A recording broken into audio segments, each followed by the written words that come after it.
Yes, yes. Yes. You see, simply saying so because it's completely different with petition, simply tagging together again, that doesn't solve the problem. That's why I'm thinking, if notice has already been complete in the other, Yes. if you file an additional affidavit, straight away you give a copy to the respondents who are already represented. It makes the matter easier. Now we will serve notice. My lords.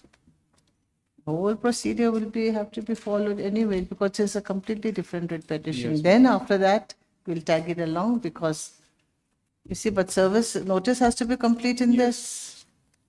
If you had filed an additional affidavit, notice is already complete in that. Then you just give a copy and it's done. Yes, yes.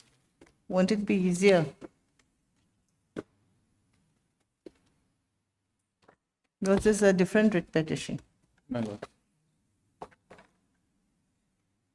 Then we'll have to wait for a return of service of notice in this.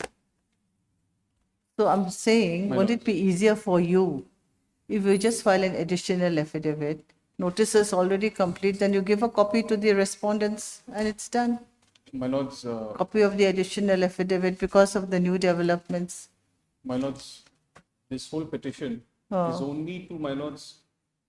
Challenging that. So along with that, that- doesn't it come, because you're challenging the appointment? Yes. Then you're also challenging the findings, Yes. isn't it? Yes. So I don't know. If you insist on this, but notice will have to be complete lord, in this. You will have to go ahead. Yes. Anyway, I heard Mr. Jordan Rohmin Thanga, learned counsel for the petitioner, who has filed the instant petition under Article 226 of the Constitution of India, challenging the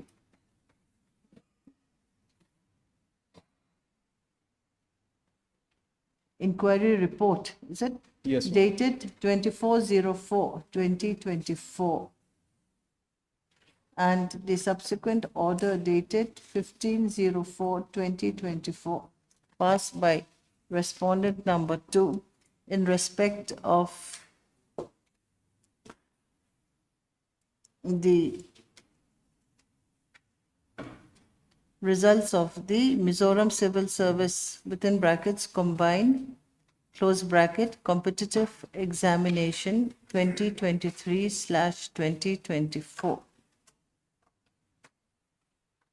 which is no full stop. He further submits that a connected writ petition registered as writ petition number 11 of 2024 is also pending, which is a challenge to the results of the Mizoram Civil Service within brackets combined close bracket competitive examination 2023/2024. He submits that the instant writ petition is only with regards to the findings of the inquiry report. Full stop.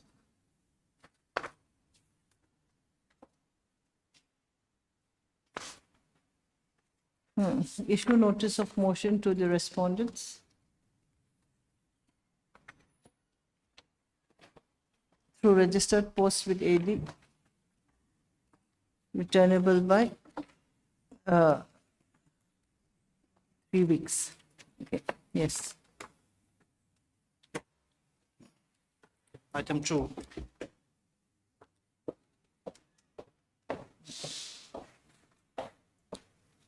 My lord, the present writ petition is again a petition seeking an appropriate order for reassessment of compensation. Like I had already submitted, my lord. It's again a covered matter, my lord. And by filing this petition, I am seeking reassessment of the compensation for construction of roads of Chingsai to Bolpui H, Sai Si, Pangkwa Sangao Road within Natil district. And my lord, here the present writ petition is submitted as a separate writ petition because the landowners herein are assessed by resubmitting a separate draft award, my lord. The draft award is at page 20, my lord. Draft award 1 of 2023, my lord. So previously you were, your award was calculated under the 2016 Act, Oh. my lord. Mizoram Now you want I it want to be to- reassessed under the 13, 2013. my lord. And you're saying that it's a covered matter. My lord. There was another case filed recently concerning this. Are you the same counsel for Yes, that? my lord, I'm the same counsel, my lord. Then we had given time, the counsels for the state respondents had prayed for time to find out whether the same is actually covered or not. Exactly, my Okay, lord. by the previous judgments. Yes, So we'll tag it along together. my lord. If the facts and circumstances are the same as the uh, other decided cases, then on the same date we can dispose of My all the lord. matters. My lord. Isn't it? Your Lordship, I will have to seek time to gather instructions on that regard, Your Lordship, if at Instructions. all. So in the previous, there was another case similar. Yes, Your Lordship. There also, you said you wanted time to get instructions whether they are covered or not. Yes, Your Lordship. Looking to the facts and circumstances. While the council says it's covered, and it appears covered unless there's something which you are going to point out why it's not covered, isn't it? Yes, Your Lordship. So we'll tag it along with, we'll list it along with the other case. What is the other case? Connected, same matter. The same matter. You should be knowing it's your case. Isn't that your case also? Yes, my lord. Then? That number I just have to Why? look You at should it. know your cases. You're saying it's also the same as the previous one, but you don't know. You should have done your homework. Anyway, heard Mr. Evla Lengliana. Find out, learned counsel for the petitioner who has filed the instant writ petition under Article 226 of the Constitution of India, praying for the appropriate writ to be issued, issued to the state respondents on the grounds that the petitioners are the owners of the landed property within the Thingsai Bolpui, within inverted commas, H dash Sai C dash Pangkwa versus Sangao Road within Nathial district by the construction of the 74 RCC within brackets GREF under the Ministry of Defence, Government of India, for the maintenance of national security. Full stop. He submits that the landed properties of the respondents were acquired under the, what's the full form of 2016 Act? The Mizoram The Mizoram, land acquisition. within brackets, land acquisition, rehabilitation and resettlement, close bracket, Act, 2016. Full stop. He submits that in view of the decision of a coordinate bench of this court in WPC number 125 of 2021 and WPC 26 of 2023 dated 25/11/2024, the compensation may be reassessed in terms of the right to fair compensation and transparency in Land Acquisitions and Resettlement Act, 2013. Full stop. The learned counsel further submits that an analogous matter registered as writ petition number 67 of 2025. 67/2025 is also pending in this court, and prayed that both these matters may be listed together. Good stuff. Notice be issued to the respondents. Ms. Lalnun Hlui, learned government advocate, accepts notice on behalf of the state respondents. Full stop. The learned counsel has prayed for time to find out whether the instant case is a covered matter as stated by the learned counsel for the petitioner. In view of the above submissions, this matter is to be listed along with that writ petition number so and so. Okay? Both these matters are to be listed after 2 weeks, 3 weeks, 3 weeks ago. 3 weeks.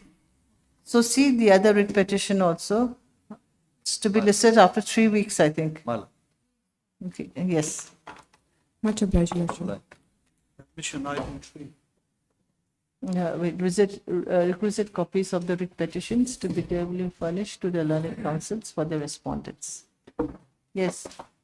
With Your Lordship, this matter has been fixed for today, and it is a matter concerning electrocution, Your Lordship. You're saying that this is a covered matter, isn't it? Yes, my lord. We have filed an affidavit incorporating 4 judgments of this honorable court. 3 are coordinate bench, and 1 is passed by Your Lordship. What is the matter about? Yes, my lord.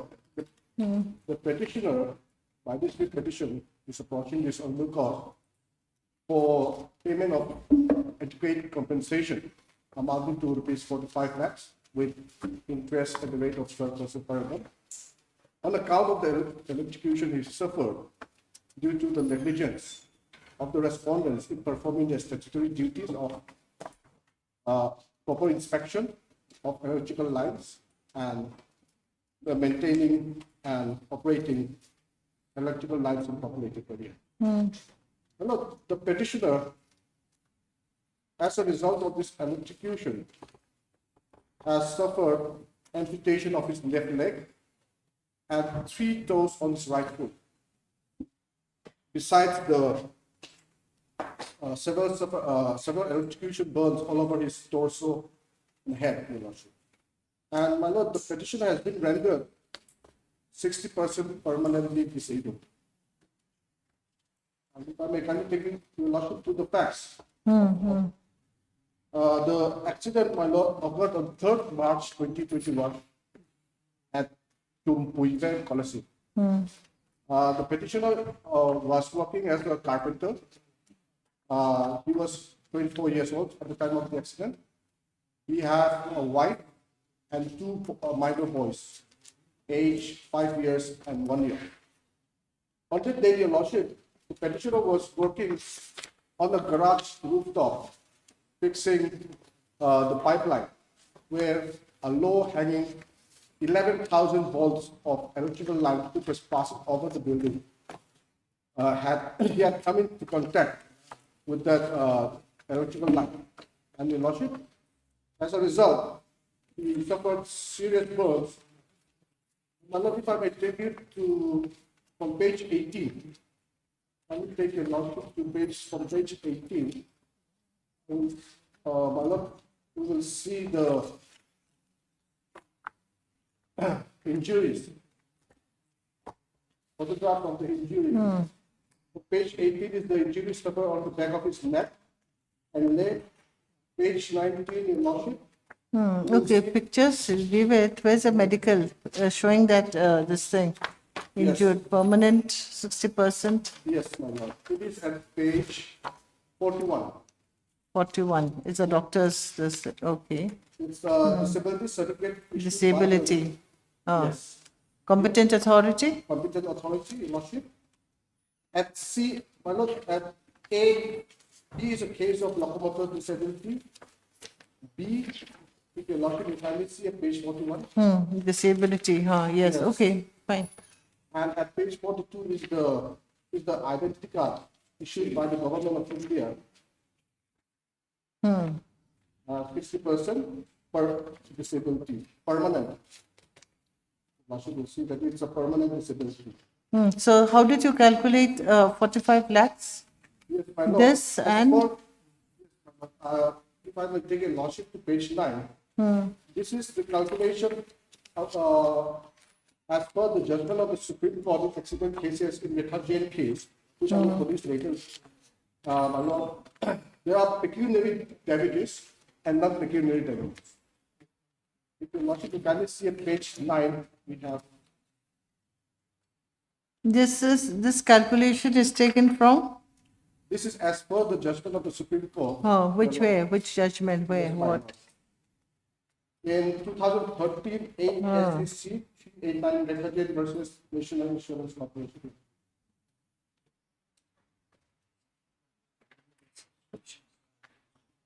Okay, so show the books 2013, 8 SCC 389. 389. Okay, On, we'll see this thing judgment later. Yes. Let's see how we have calculated. so the non-pecuniary damages, which are general damages, so damages for pain, suffering, trauma, and mental agony, 5 lakhs, loss of expectation of life, 5 lakhs, loss of normal amenities, and it comes to 15 lakhs. Regarding the pecuniary damages, number 1 is the medical expenses, which even though it's not exhaustive, we have annexed, Your Lordship, from Annex 4, Your Lordship, and so on.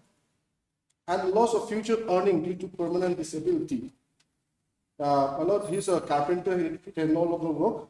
And in fact, functional disability is 100% because a carpenter without a leg, not a carpenter anymore, Your Lordship. And future treatment expenses, including prosthetic leg, crutches, special chair, and tables, etc. So we have, so the grand total of pecuniary and non-pecuniary damages. That's as per the judgment, depending on the place. So what Yes. about the notification issued by the state? Notification. regarding- 13th April 2021. This also in the affidavit you have given. My Lord, Whose affidavit? Oh, affidavit in opposition. There's a notification issued by the state. that is regarding ex gratia. Huh. And which Okay. has not been paid. It's just an ex gratia payment, not a payment for execution. It's in case of, Loss of human life or injury yes, due to category B. How to be calculated? So according to the respondents, this is how the injury should be calculated, is it? in the case, this is a. What's this? What is this that they have filed? Notification, Your Lordship, they have. Victims of electrical accidents. It's as stated, Your Lordship, Huh. it is Your Lordship, you see the notification is ex gratia payment. So this is a payment which they have to make irrespective of whether the person approaches the court to prove negligence or not. This is, if anybody gets electrocuted, that's ex gratia, it have to be paid. This is the general ex gratia method. It doesn't exclude the petition coming to the record.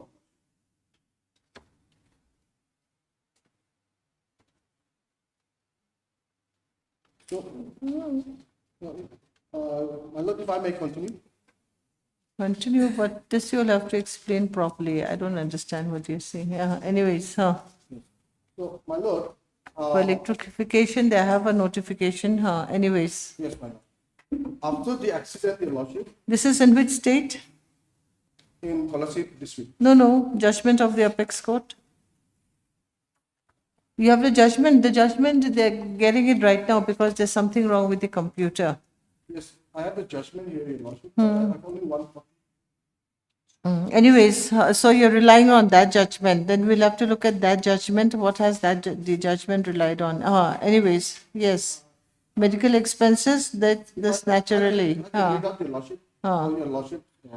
So non-pecuniary damages, this is pecuniary damages, the documents will have to support it, isn't it?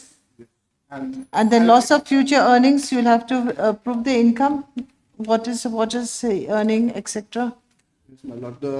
So do you have an income certificate for the It's not instant actually person? an income certificate.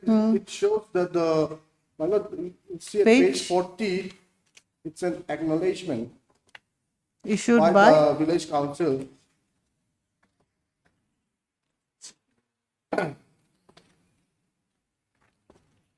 Let's see. At this, they have not specifically stated the, yes, my lord, the English translation is at page 40. To whom it may concern.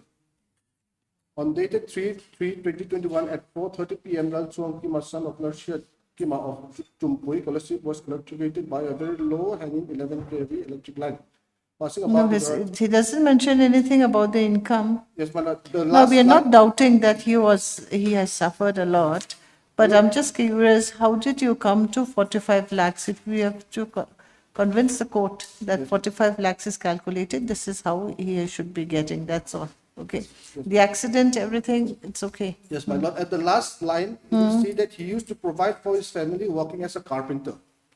But after the electrocution, he has become incapacitated. So we have calculated, and at para number 2 of our petition, and this was in 2021, a carpenter at that point of time, especially not in Aizawl, in policy, they were earning 750 rupees per day only. So now a carpenter in Aizawl earns more than 10,000, 1,000 per day.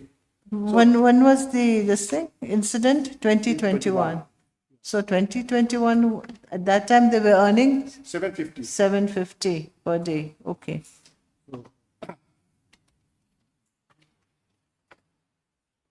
So how is the loss of future earnings? Yes.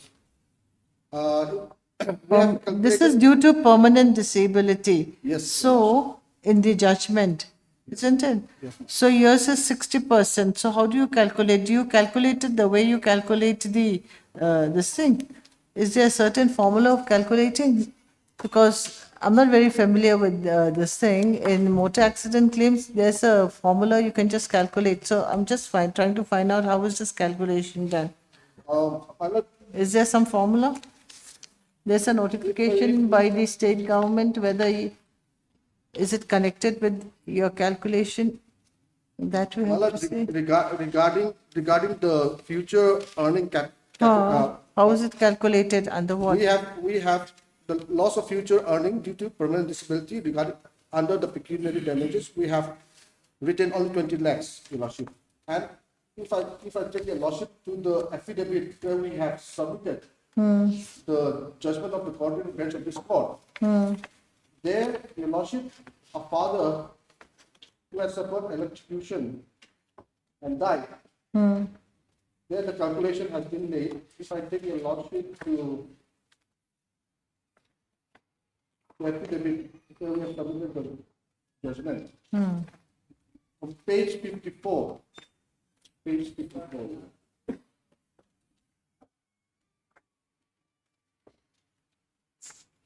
In this case, Your Lordship, the formula was incorporated.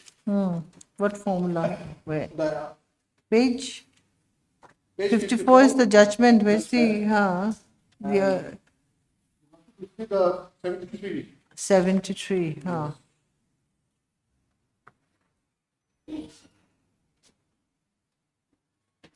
But, my lord, I just want to. So again, here also, Pragyan Sethi's case, so in MHCT matters, how it's calculated, same, this thing is used, isn't it? Yes. But in the case of death, now here is the case of injury. And that is why the judgment which I want to provide Your Lordship will see if you have the judgment that death and injury are different. Because the future, in that cases, one-time payment is enough. but in future he needs more of support, more of medical treatment. So in accident cases, the calculation has to be different, Your Lordship. Because future spending is there, Your Lordship. That's why I want to take Your Lordship to the judgment of this Honorable Court, Your Lordship.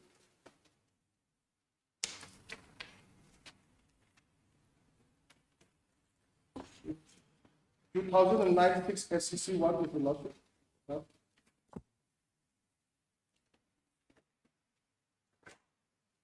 2009?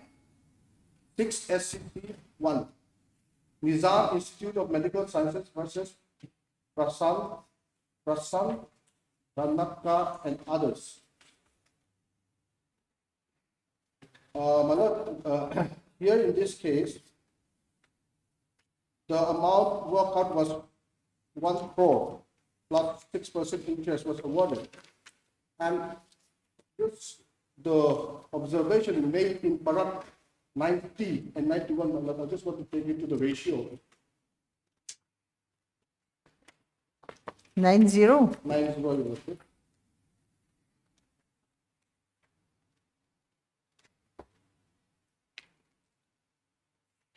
If I may kindly. Here the person is paralyzed waist downwards, Yes, is yes, it? Yes, Your Lordship.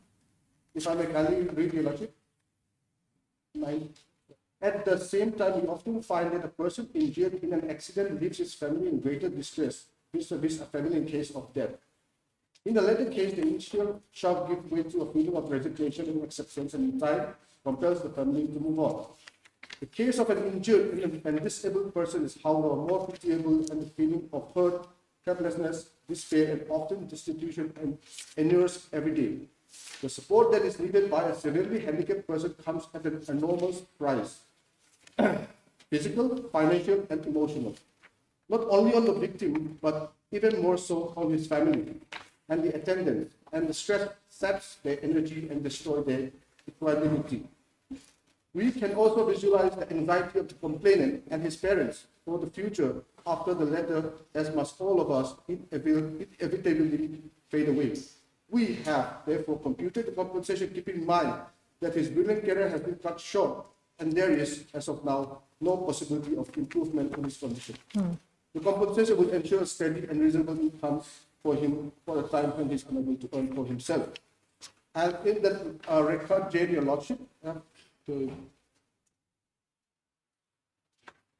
Here he is 20 years old and an engineering student. yes, my Lord. But they were claiming 1 crore, Your Lordship. So anyway, so let's see how have you calculated 45 lakhs. Yes. You have taken me the judgments of the Supreme Court. Now, how have you calculated your 45 lakhs? Yes. Which We I do have- not find in your And para 9, petition. page 9 of my petition, Your Lordship. Oh, Page 9, Your Lordship. Para 11. okay. Yes. I thought this you were showing me the Supreme Court's judgment. Yes, my Lord. The record Jane versus National Insurance Company Limited. So same, no. So page 9, what you're showing me, you're saying that okay, this is based on the judgment of the Supreme Court 2013. 2013 8 So exactly the same you have the calculated. formula of the heads under which Okay, compensation is paid in case of injury. Your Lordship. okay, in that case, what was the percentage? We don't have the judgment here, that's the trouble. What was the percentage of injury? How was the injury It was only caused? 30%. It was only 30%. What was his work? It's a she. Due to the accident, her face was disfigured, Your Lordship. And she was an actress on the TV. Okay, So the so, court has said that even though it was 30% disability, the appellant's permanent disability should be treated as 100% functional disablement. because of an actress, Yeah, okay. and he cannot work in TV anymore. Same in the case of here. I'm a carpenter. Nobody hires a carpenter without a leg. Your Lordship. I have to stand and do the work. I cannot sit. and do the work. 60% disability. You see, oh, you've shown me the pictures, what slightly gruesome pictures, but it is his toes. No. Okay, the right leg is amputated. amputated. Okay. And then you have the artificial toes. leg that is fit, isn't it? All the burnt injuries, everything in the beginning, till where now it must have healed, all the red, gruesome thing, that must have healed. That won't be there forever. Anyways, so you're comparing yourself with that case and saying that you should also be given 5 lakhs. If I may give the copy, I've written the para.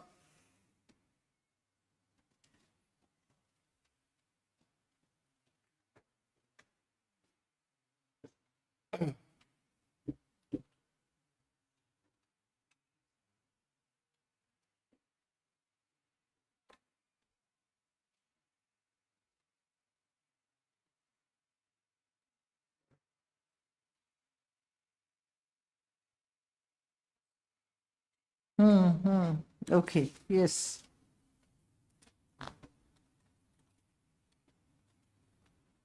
Yes, an actress whose face has been disfigured. So the court has given 5 lakhs.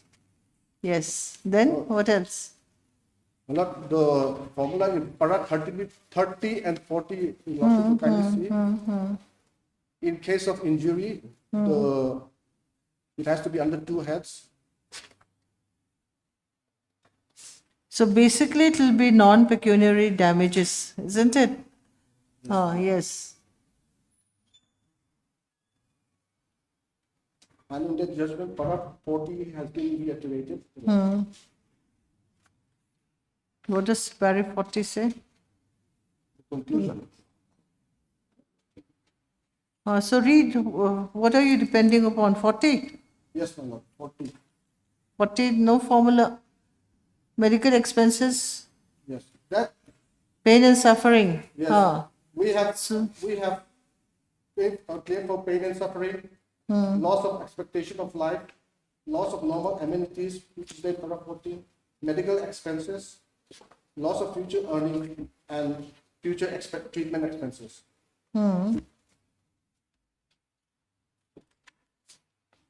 So I think for these, you'll have to again depend on the calculation that is relied upon for compensation in MAC cases, isn't it? In that cases, my lord, it's usually in the case of death. Because Future no, earning- for injury also it's there. For MAC also people are injured, isn't it? They don't, accident people also get injured. So how the injury for injury matters, because coordinate bench of this court has also relied on Pragyan Sethi's case.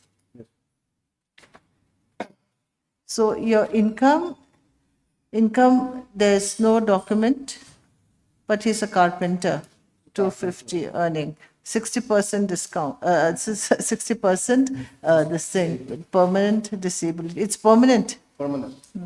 So how it should be calculated? There's a formula that is laid out. My lord, the formula can be calculated only in respect of the future earnings, Your Lordship.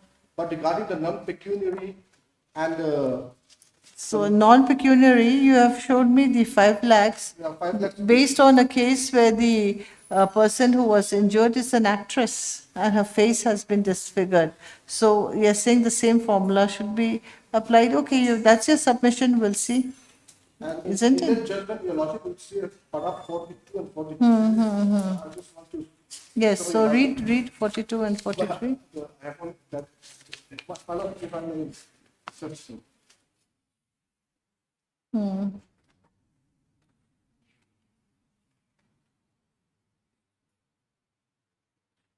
In this case, 79 lakhs 65,726 and rounded off to 79 lakhs 66,000 was paid, Your Lordship.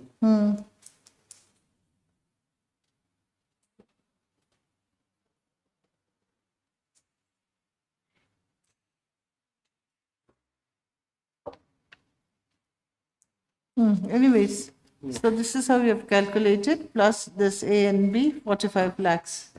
based on the judgment. That's your case, isn't it? Yes, ma'am. So we'll see with the documents, income, there's no income. Then how old is he? His age? 24 years. 24.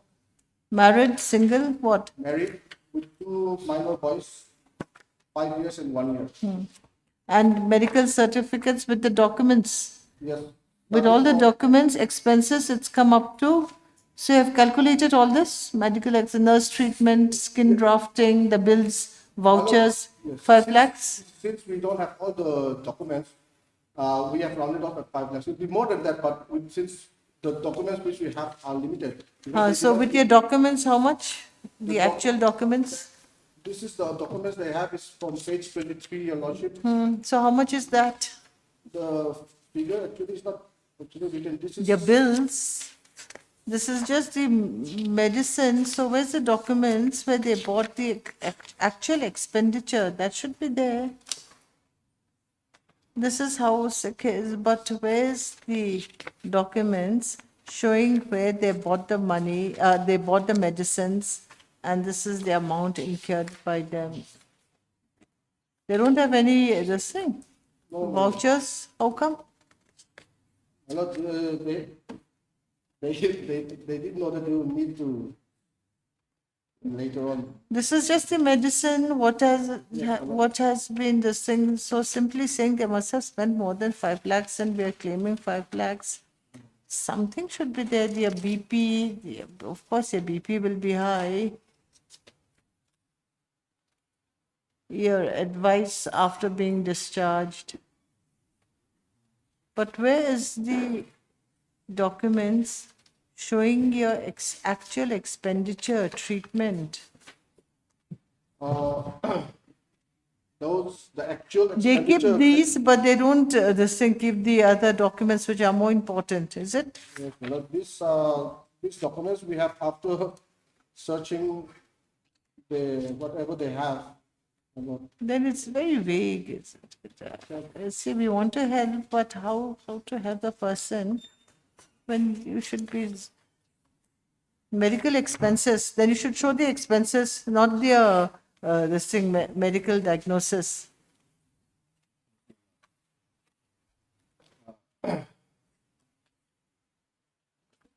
This is how the actual expenditure, but I cannot get all the vouchers.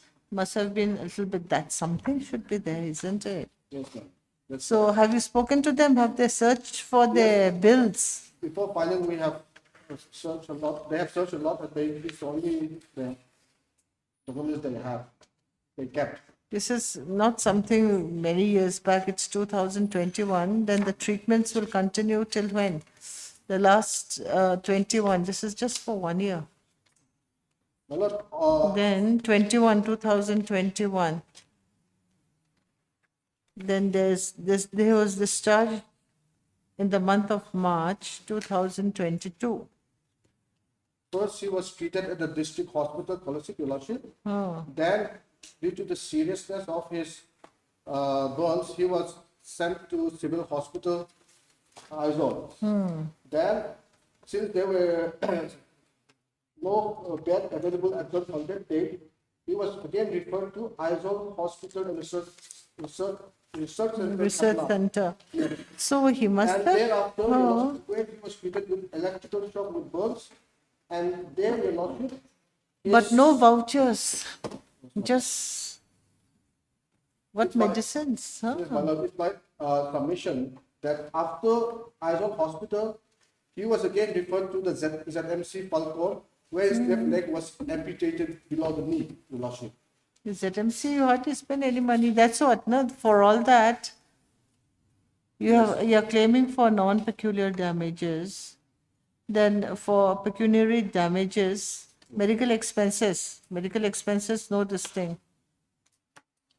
Then loss of future earnings due to loss of future earnings will come.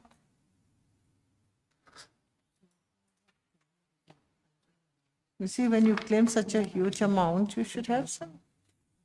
My Lord, in the judgment rendered by Your Lordship, a blur of which is in the affidavit, Your Lordship. Can you give Your Lordship to the judgment? And the affidavit which I have submitted, Your Lordship, page 44, Your Lordship, WPC 80 of 2023. This judgment was rendered on 13/12/2023. It is a case where a girl of 7 years, Your Lordship, had suffered 60% disability due to electrocution. And in this case, Your Lordship, even though there is no income and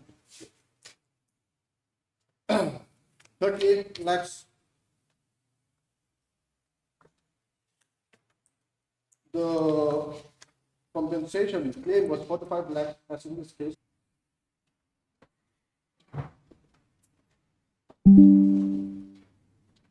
No vouchers, no expenditure here also.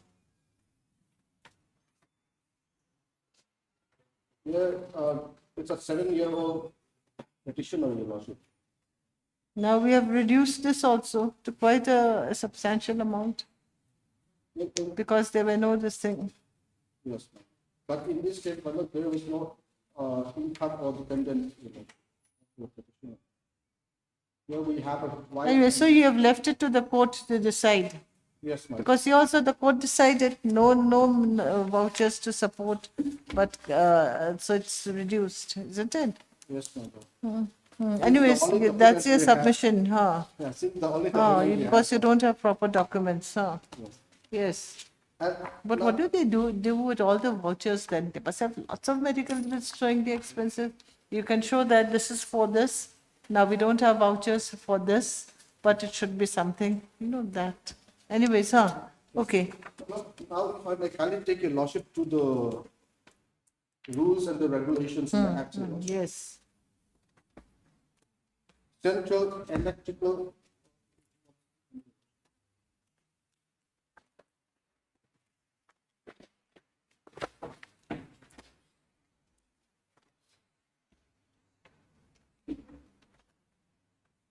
Yes. Central Electrical what? Central Electricity Authority measures relating to safety and electric supply regulations, 2010. Okay, the regulations. Yes, Your Lordship. Maybe it's behind the Electricity Act. And the Electricity Act 2003 also will be required.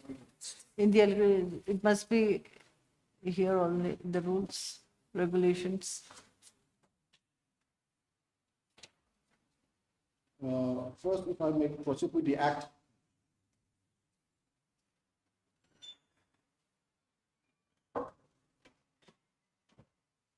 No, it's not here. Is it there?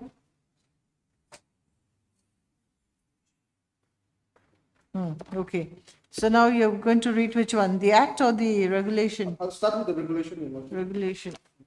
In my book, it is at page 279, Your Lordship. Are we looking at the same book? 279. Anyway, let me see. It is General Safety Requirements, Regulation 12, Chapter 3. It's the same book.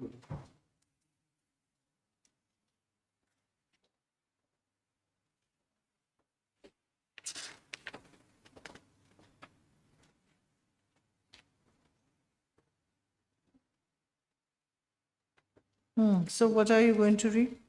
If your lordship would have that chapter 3 general safety requirements under the Central Electricity Authority measures relating to safety and electric supply regulation.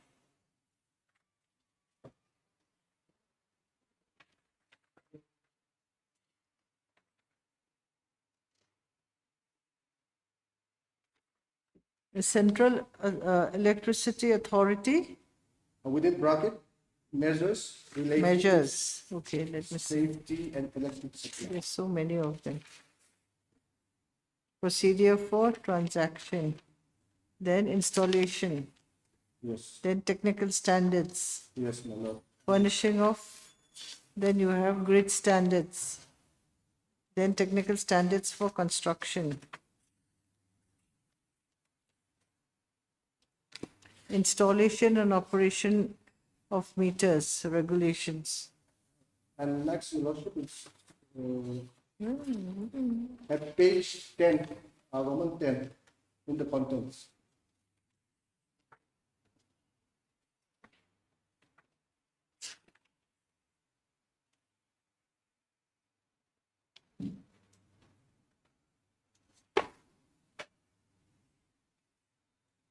installation and operation of meters, then procedure for transaction of business and regulations. Okay. Then you have, yes, I think you've given Yes, me. yes. Allah, if you keep on going, Oh, okay, wait. Then you have the technical standards for Yes. connectivity. yes, Technical standards for communication. Technical standards for communication. Okay. Then you have, okay, maybe it's this. It's the Central Electricity Authority measures Yes. relating to safety. Yes. Okay. This Now, deals with the this safety will be requirements. page 489. We are not on the same book. That's they a are not on trouble. the same, maybe a different edition. This is 2024. This is 2019. An old one. That's why we cannot be on the same page. And Malad, if I may Just a directly take you to Regulation 12, Chapter 3. Just 1 minute.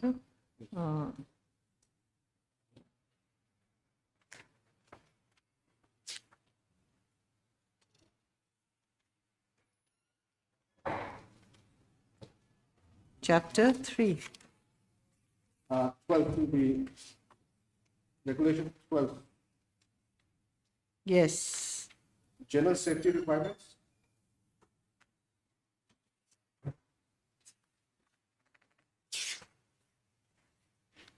Regulation 12. 12. The heading, the subheading will be Chapter 3, General Safety Requirements. See, I think, okay, it's Regulation 14. I think you should get yours updated. General Safety Requirements, Chapter 3, it is Regulation number 14, General Safety Requirements pertaining to construction. not 12, okay? Uh, Yes, anyways, the heading is the same, only the regulation number is slightly different. It is 14, not 12. 12 is different. Hello, the subheading is the subheading General Yes, Safety Requirements yes, pertaining yes. to construction. No, general safety requirements, yes, pertaining to construction installation, yes. Yes. So, Malad, under this chapter, Hmm. the safety requirements and the inspection and what has to be done by the department has been set out. So now the plea of the respondents is that they had constructed the building Yes, higher ma'am. than Yes. this thing. Yes, ma'am. Okay, I'll the come to safety. Okay, so now, so what does it say here?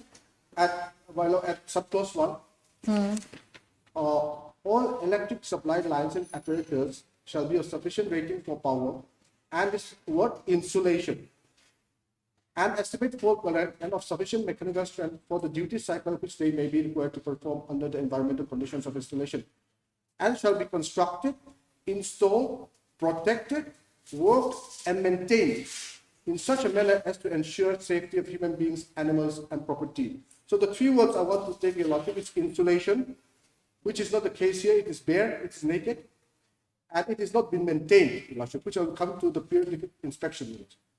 And the next, Your Lordship, it will be 15 in your book, Your Lordship. At 15.2, Service lines. service line placed by the supplier on the premises of a consumer, which are underground or which are accessible, shall be so insulated and protected by the supplier. So you're saying it was not insulated, No, it it's not- was there's no naked, insulation. this thing wire. Okay, very One of point. there's some more I have to because- No, usually when you have been, yes, what else? And in my book, the third regulation 30, it says, I'll just go. Yes, the heading. Give me the heading because yours is an old Inspection book. and testing of installation.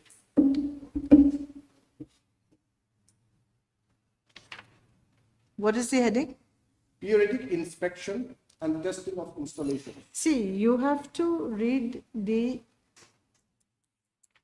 act which is applicable. Yes, what I want to show you. That is Lordship, 2019. The incident happened in 2021. This is a 2024. When was the amendment made? Anyway, sir, please read. What are you trying to read here? Under this, Your Lordship, subclause 1, subclause 2A, subclause 3 is that, my lord, it is the duty. The duty has been set to the electrical inspector of the district to perform periodical inspection, your lordship. The why I want to put forward is that, my lord, have they done periodic inspection as per this regulation? They will, if they find anything obstructing or any structures being made that would have made the line dangerous, they will have known that they should have given a stay order or if they have done the inspection, but no inspection was done, my lord. That is why, your lordship.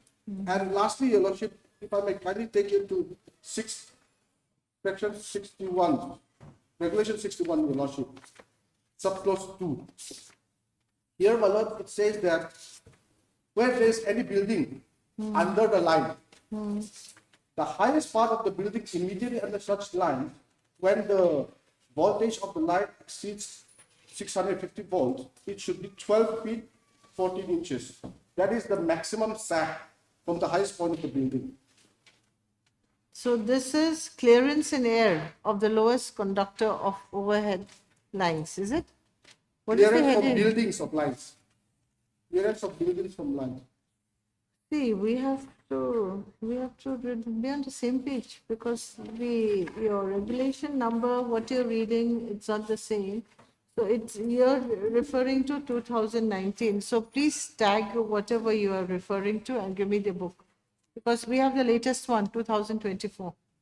Well, it's under chapter 7, safety requirements for overhead lines. Yes. And in that, your lordship, in my book, it starts from regulation 55. It starts from 57. 57, then 58, 59, 60, 60. 62. Okay, clearance from buildings of lines, is it? Yes, of voltage exceeding 650 volts. If I take your lordship to subclause 2, where an overhead line of voltage exceeding 650 volts, here in the case, my lord, is 11,000 volts, passes above or adjacent to any building or part of a building, it shall have on the basis of maximum sag a vertical clearance above the highest part of the building immediately under such line of not less than 5. For lines of voltage exceeding 650 volts up to and including 33,000 volts, which is the case here, 3.7 meters. This 3.7 meters is, if we convert it to feet, it's 12.14 feet. So from the highest part of the building under the line, your lordship, it should be 3.7 meters. And if you see the police report, your lordship, it will become clearer. Your lordship. No, it was low, so accident occurred. Yes. The plea of the respondent says that the building was extended Yes. after the electrical lines were already placed in this thing. Yes. That's the plea. In that case, So I'll take it to the in act. this case, it is when the building is in existence, then when the electrical lines are made, then it should be of that height. That scenario has been anticipated by the Electricity Act only. Your Yes, lordship. yes. So, If I take it to the Electricity Act, ah,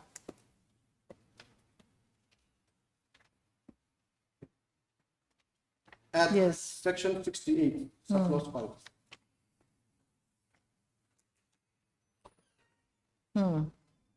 If your lordship will see section 68 is overhead lines. Yes. If I take your lordship to subclause 5, where any trees standing or laying near an overhead line, or where a structure, where any structure or other object which has been placed or has fallen near an overhead line, subsequent to the placing of such lines, interrupts or interferes with or is likely to interrupt or interfere with the conveyance or transmission of electricity or the accessibility of any work. Now, the executive magistrate or the authority specified by the appropriate government may, on the application of the licensee, cause the tree, structure, or object to be removed or otherwise dealt with as it thinks fit. So it casts a duty upon the executive magistrate, and in this case, the appropriate government, and on the application of the licensee means the supply of electricity, it is their duty to remove. So that's why I would say, if they have done periodical inspection, and if there was building being constructed, And a building is not constructed in a matter of day. It's been constructed in a matter of months, years. If they have done the inspection, they will see that, Okay, so you're saying if the building was this thing, yes. built a bit higher later, it should have been removed, the electric wiring. In Huh, the but- same case, in a similar case, that's why if I take to the, one last thing, Lordship, The judgment judgment of a coordinate bench, Yes, my lord. which one? Page 4, Page 4 of your additional affidavit. yes, my lord, and the page 30 is the relevant portion. Here, also, in the case in the district of Mabi, the contention of the respondents is that after the installation of the line, the owner of the building made a vertical extension, and that is why the boy got electrocuted. Here, your lordship, page 30, paragraph 9. I have considered the submissions of both the learned counsels, the fact and circumstance of the case, and the relevant law. There is no dispute on the claim of the petitioner that he suffered from electric burn due to his accidental contact with a loosely hanging electric supply line passing over the building of Srimati and Moi on 13/11/2012. The fact that the electrical wire was hanging loosely over the building of so-and-so is not in dispute, and in fact it is supported by the report of the Mummy Police Station. The only dispute of fact raised by the respondent is that the owner of the building where the incident happened had vertically extended her building after the electrical supply line passing over her building was installed, and that had reduced the distance between the rooftop of the building and the electric wire. This contention or dispute of fact raised by the respondent has no basis, and it is illogical and unreasonable. If the building was extended vertically, it would have taken at least months and not few days. Therefore, it would not have escaped the view of the neighbors, including the employees of the respondents. If it does, it will only show the lack of vigilance. Therefore, I find this ground of opposing the claim of the petitioner illogical, unreasonable, and futile. Moreover, reading together the provisions of the regulation shows that an overhead line should not cross over an existing building is the rule, and allowing of such crossing when there is no alternative or is unavoidable is the exception.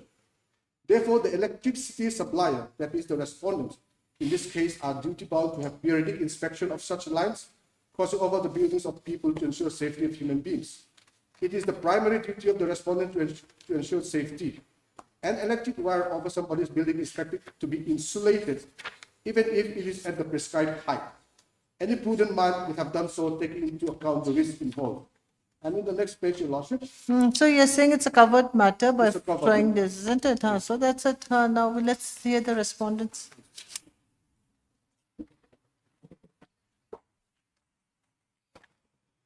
Your Lordship, I'm not going to argue on the strict liability. Is it, It's a covered matter. He's saying that you have come to that straight away, huh? Only on the calculation. but then I don't think that it's a covered matter Okay, because why? there is no strict jacket formula in calculating the amount of compensation, the On quantum the of amount, compensation. On the Yes. amount. It's a covered matter. That means the state is liable to pay In as much compensation. as huh? the So principle that of- way it is yes, covered. yes. That's we all agree, and that's what. But you're saying on the calculation. huh? On the principle Yes. of strict liability, not, I'm not denying that. But That's in what you're quantum, saying, yes, yes. quantum of compensation. Now, I will just reply on what my learned friend have just read out, the authority that is relied on, the judgment that was made Yes, by the coordinate 2013 bench. 8 SCC, huh? Is No, it? Or which Your one? Lordship, Okay, the- yes. The judgment of the coordinate bench. Now, in that case, in every case, the fact situation has to be assessed to the factual situation of the present case. Now, in that case, it is the case of a boy. Oh. And the loose hanging of the wire was not disputed. Now, children may wander here and there. Let alone they might climb up the wire or the electric pole also. Now, this is the case of a grown man who is more than 24 years old. And now, in this case, in that case, it was not disputed that there was a loose hanging of the wire. But then, in the present case, it is the case of the state respondents that this wire was constructed in conformity with the rules at the time of construction sometime in the year 1998, 1999. Yeah. So later on, when the house was constructed, it have come into a close proximity.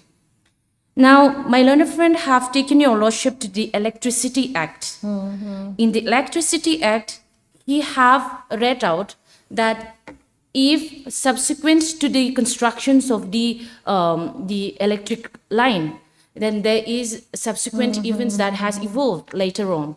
Then, if we read carefully, your lordship, if we read again, I do not have the, I forgot. But if your lordship read the line carefully, it says that if it's going to disrupt the transmission, have the authority to cancel the licensee, so and so. But then in this case, there is no letter nor no complaint saying that there is disruption in the transmission. So there is no complaint made by the house owner, that is Jerome, who is not even made a party here, that there is a close proximity which endangered their life. But what is the height The height, in the instant case? in the instant case, it's, From the roof, you could touch it, yes, then? you could touch it, yes. But then, the electricity rules that my learned friend have referred to have said that it does not deal with that situation. It just says that if it's going to disrupt the transmission of electricity. Now, this is the case. This is not the case wherein there is a disrupt of transmission of electricity. Now, it is the duty cast on the district magistrate to ensure, or the person or organization who are undertaking this hazardous business, to ensure that they have a periodic check has to be made. But then, first of all, no complaint is made by the house owner. Second is that there is no complaint of a loose hanging. Second So is that, complaint has to be made first, is it? yes, complaint has to be made. Yeah? And Where does it say there has to be a complaint? in the Electricity Act, I will come to that, Your Lordship, because I do not have the bare act. And then there is no complaint, and the rules that my learned friend have taken you to, Your Lordship, is to the effect that disrupt of transmission of electricity. That's it. Then they have the power.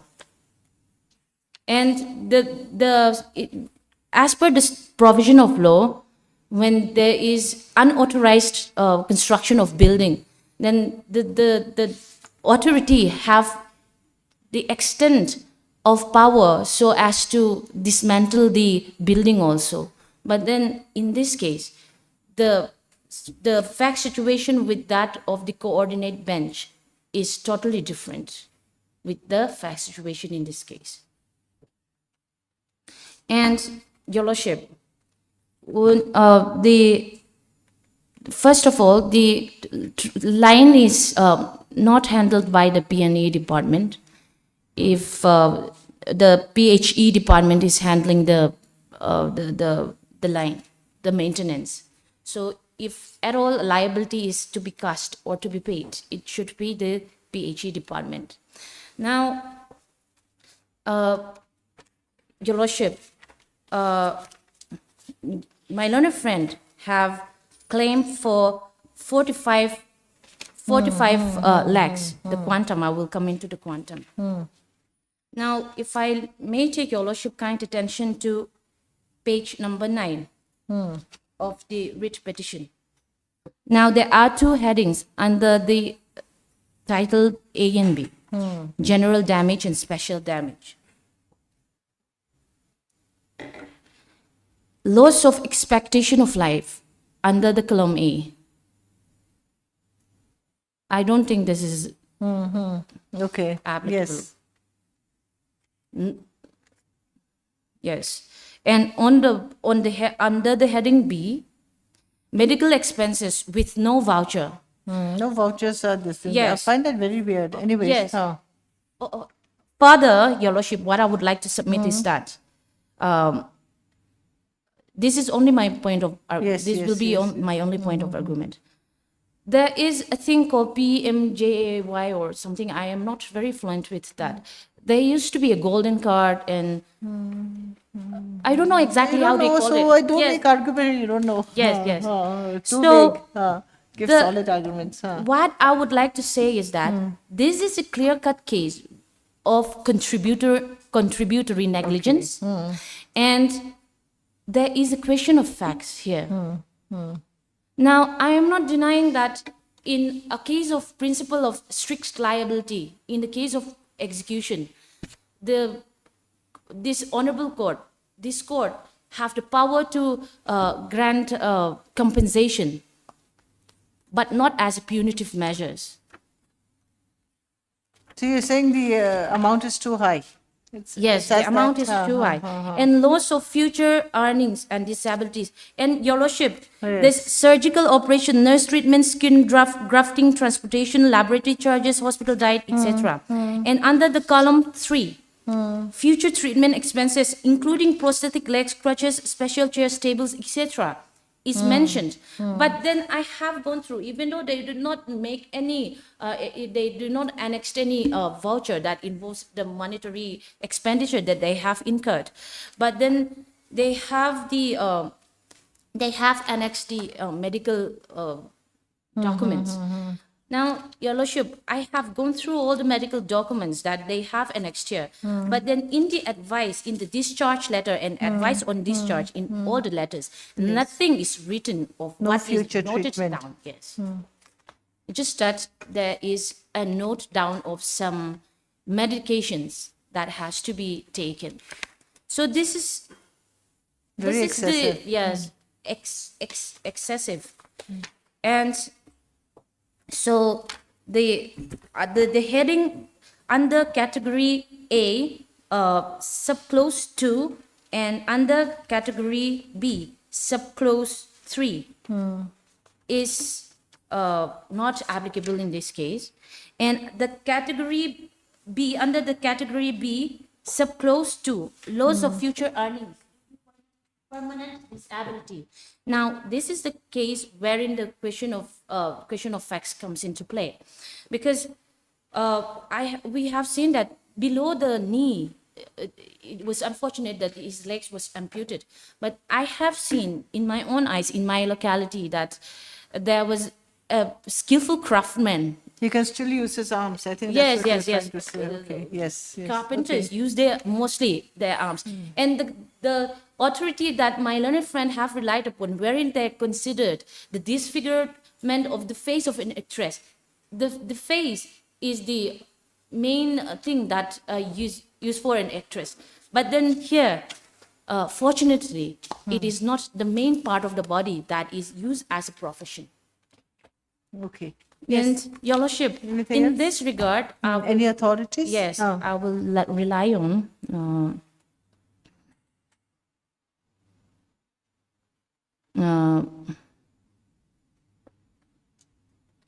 Your Lordship, before I go through my authority, what I would like to point out also is that the principle of strict liability come into consideration before the apex court in MP Electricity Board for the first time, I believe.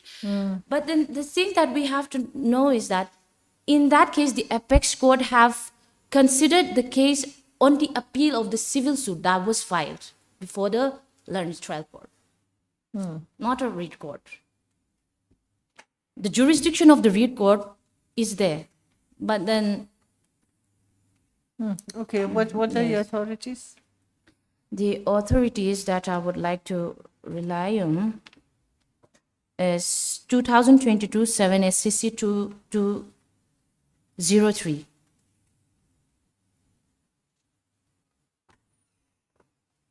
Para? Para 13.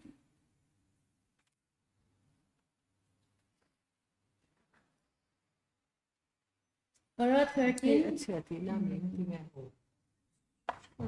Page number 227. Page number 227.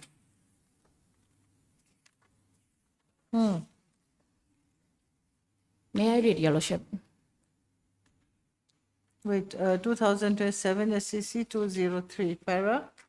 Para Your page 13, numbers will be different. para 13, Para 13. para 13, page number 227, the relevant portion. The relevant portion is in 227. Yes, yes. Paragraph 48. In DK Basu, it starts with the third line. Para 13, subpara 48. Subpara huh? 14, yes. Yes. In DK Basu versus State of West Bengal, it was held that the claim in public law for compensation for unconstitutional deprivation of fundamental right to life and liberty, the protection of which is guaranteed under the Constitution, is a claim based on strict liability and is in addition to the claim available in private law for damages for tortious act of the public servants. Public law proceedings serve a different purpose than the private law proceedings.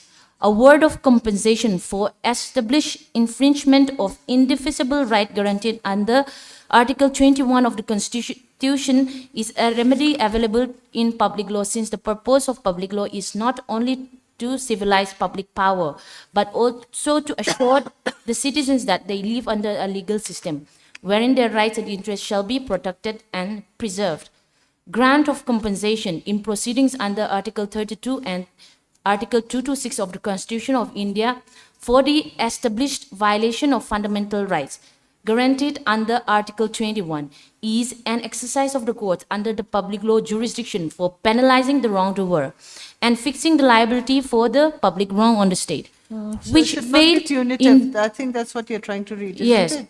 in Yes. discharge of its public duty to protect the fundamental right of the citizens. In assessment of the compensation, Your So it should Lordship, not be punitive. I think yes, that's the point. the emphasis So has to be yes. on compensatory and not on punitive element. So in that case, what is that? This court, I got your no point. doubt, yes, can Yes, grant yes, compensation, but yes, then but it shouldn't all be this, excessive, the right yes. compensation has to be ascertained before the court of Yes. facts. That is the learned trial court. So that is my only case, Your Lordship. Okay. No doubt. This case, in many cases, this one-time agreement is there. But then, in that case, Your Lordship, adjustment has to be made of. Supposing if this honorable court have given awarded a compensation of, say, for example, 5 lakhs, then it has to be adjusted of the compensation yet to be received. What compensation yet to be received? In that case, Your Lordship, I did not finish the citation. So what happened is that what the apex court says is that it's not compensation can be given, but damages, the real damages, has to be ascertained before the learned trial court, because there is a question of facts that is arised in this case. If there is no question of facts, What is the question of facts that is here in this here, case? in this case, there is no, the question is on the quantum of Quantum, income. whatever documents he has placed, they will calculate. Yes, Leave it. We'll calculate the documents. We will get the compensation. We'll calculate accordingly. Yes. Okay. Heard Mr. Johnny L. Tolson, learned counsel for the. Jonathan L. Simon. Oh, yes. Oh, both of you have the same this thing. Yes, Jonathan L. Silo, learned counsel for the petitioner. Also heard Mrs. Mary L. Kiante, learned government advocate for the state respondents. Hearing concluded. Reserved for judgment. Yes. Item 4. Your Lordship, it's the PHE department who are liable, not the PNE department. Who have you made here? Yes, they are parties here. Parties you have made? Rest, Yeah. Because in most of the cases, it's PNE department, so I want to make that. the power. So anything regarding that? Yes, they have filed The separate concerned affidavit. department? My lord. My lord, my learned friend for the state has submitted an affidavit of opposition claiming certain things that the power lines were constructed before this and all. But 25 no documents have been provided, and next with that. Now, my lord, under the act and under the regulations which we have read out, the duty is always on the electrical See, in this inspector. case, you're going to get compensation. We're just going to calculate the amount. Your amount you have calculated is excessive. So we'll leave it at that. Your Lordship, But the affidavit, department, it yes, should be the the- affidavit Huh. filed by the PHE department is, Who is the council? Who's the council? You're the Yes, council. yes. You're representing them. 25th June 2024. So they have confirmed that it's They're the under one their they're liable. maintenance. So the counter is there. We'll see. Okay, because see, we've still got. You should have done this later. Actually, long hearing. Anyways, yes. Item 4. Apply to law.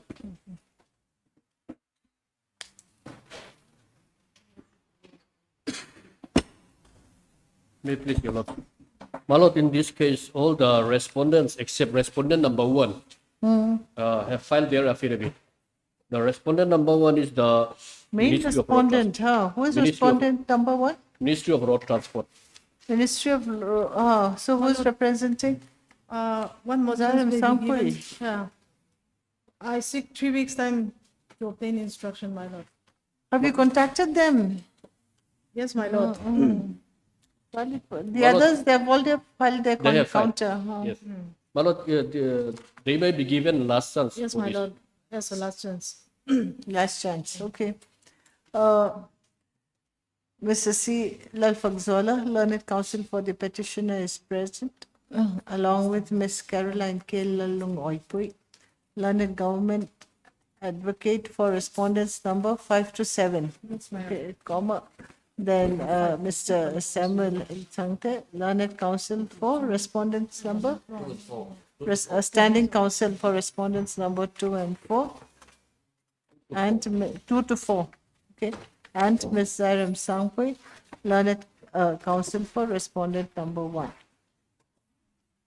The learned counsel for the learned CGC, okay, instead of counsel for respondent, learned CGC for respondent number 1. The learned CGC has prayed for 3 weeks. another 3 weeks' time to file the counter affidavit. Full stop. It is seen that the learned CGC has been given ample time to file their counter affidavit and finds it appropriate if last chance is given for the learned CGC to file their counter affidavit. Accordingly, list after 3 weeks. Much obliged. Item 5. My Lord, if permit, I would like to withdraw my petition because we accept the interim custody by paying interim allowance. Oh, this is for custody of the child. Yes, settle between yourselves, isn't it? So you withdraw your writ petition, Yes, my Lord. but even you're the mother or the father? Mother, not Mother.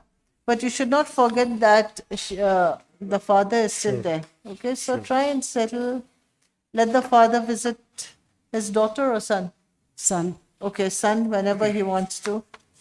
Okay, make him buy his son the presents, etc., so that when the child grows up, he will know that at least his parents, even though separated, still care for him. Isn't it that mental, this thing, stability has to be given to the child? Yes, my Lord. Yes. Heard Ms. Jacinta Zothan Moy, learned counsel for the petitioner, who submits that she wishes to withdraw the instant writ petition since the petitioner is no longer interested to pursue the matter. Full stop. Accordingly, the instant writ petition stands disposed of on withdrawal. Yes. The presence of Mr. Ilan Siama. Lanunciama, the T. Lanunciama, learned counsel for the respondent is noted. Yes. Mr. Blake. Apply Kilansi. Orders. Item 6.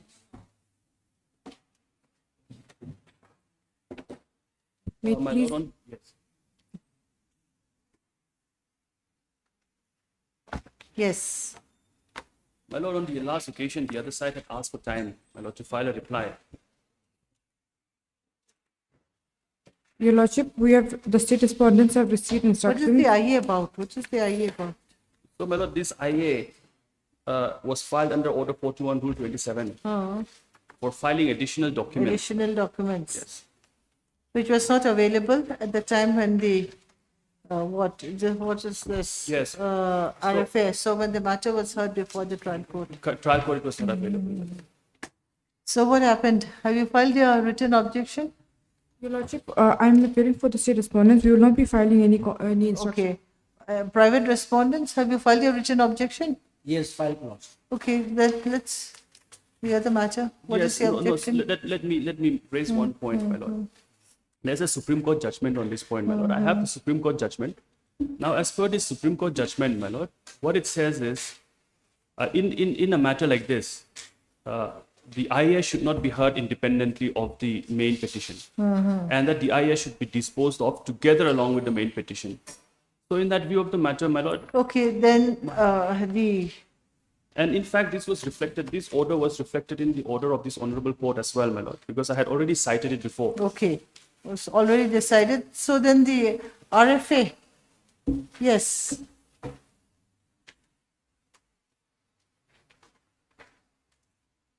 So unless the RFA is heard today, my lord, or what we can do is, So the RFA, it's ready to be listed for hearing? it was listed for hearing initially, Huh. but it was released back, my lord. It was Okay, released because of the IA, Yes, my lord. for the disposal of the IA. Is it? Or because you No, wanted to because- file an IA? Because we filed an IA, my lord. So because of that Okay, reason, it was okay. released. So then we can pass the order that the IA will be heard along with the RFA and both the matters be listed for hearing Correct, on my a lord. certain I date. think that would Isn't be more it? of it, yes. One thing, Your Lordship, if I may. The initial application is. my Where is the lord- judgment of the apex court? My lord, I have a copy here, my lord.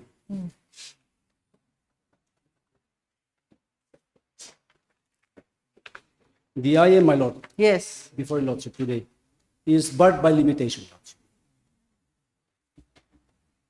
My lord, the question is not limitation, my lord. It's very clear from the Supreme Court judgment. No. Whenever, if, okay, I agree with him, if that is filed within time, man. But now the present petition is filed beyond limitation, man. Now, this is not a writ petition, and this is an application which is strictly governed by limitation act. See, the IA has to be considered at the time of hearing the appeal. Now, the IA is basically that some documents Yes, which were not available correct. at the time when the matter was heard in the trial court are now found available. Correct. So how is it barred by limitation? If I may take Lordship to limitation, Article 137 of the limitation act. Lordship. Let's see.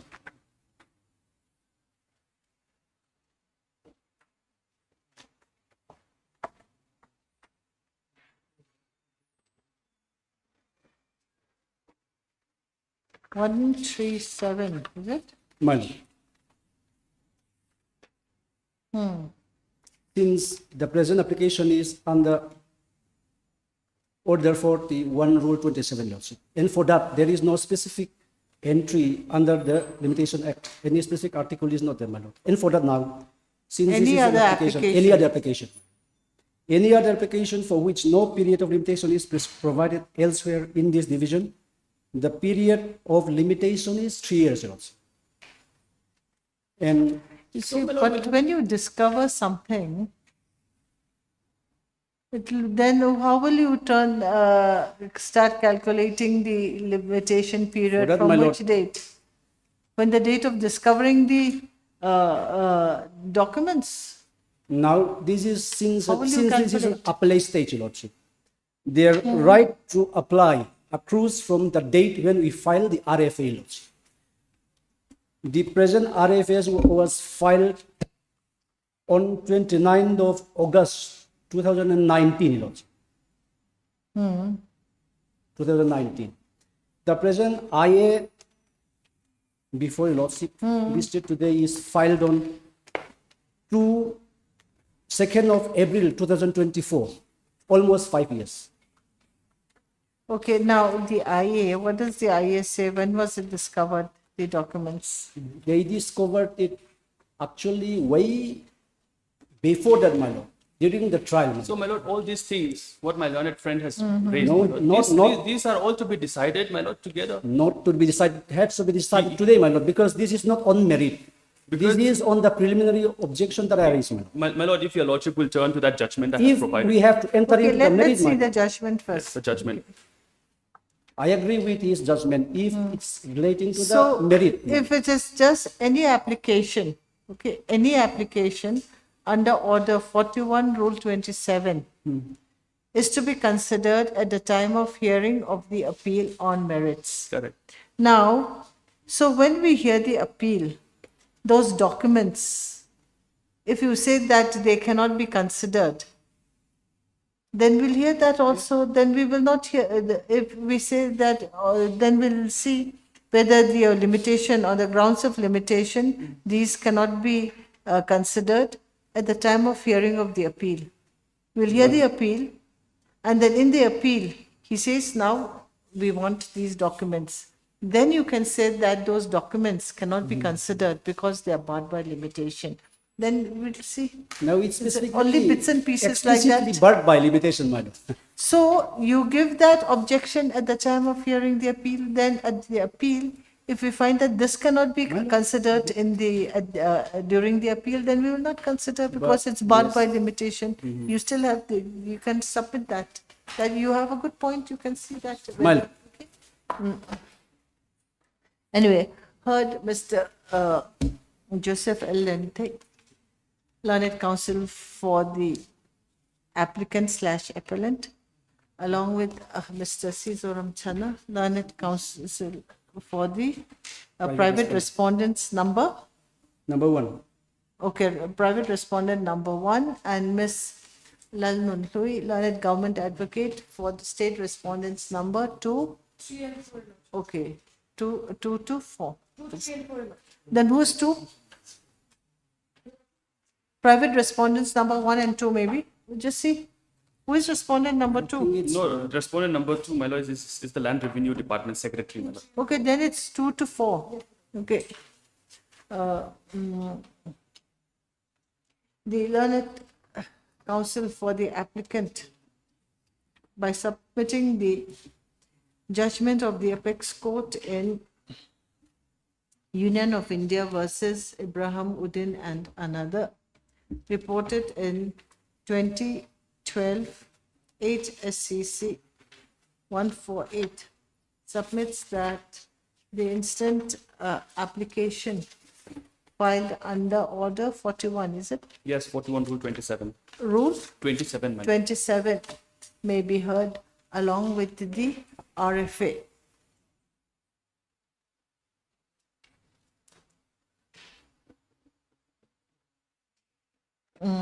It is seen that the learned counsel for the a private respondent has filed his written objection against the IA by submitting that the IA filed under Order 41, Rule 27 is barred by limitation.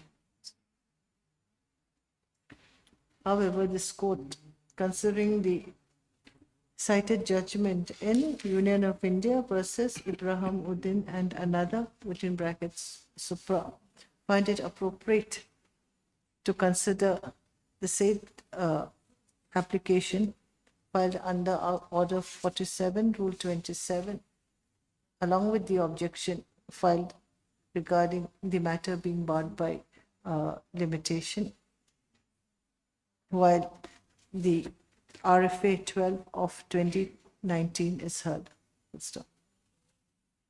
Accordingly, this is matter along with the accordingly, both the matters are to be considered together. Then in the RFA, okay, in the main listing, Mr. Sylvester, learned counsel for the appellant is present along with, again, the counsels for the respondents, copy paste, okay. Since both the parties are duly represented, now, is the LCR required? My lord, we have paper books. Paper book already prepared? Since both the parties are duly represented and paper book has also been furnished, this is matter for hearing on any date or, My lord, anytime after the vacation, my lord. okay, after the vacation on a date to be fixed by the registry. Yes. Deeply obliged, my lord. Right. Item 7.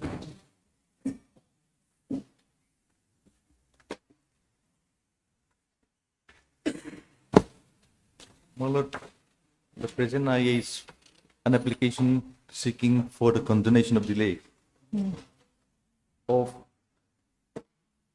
311 days, my lord.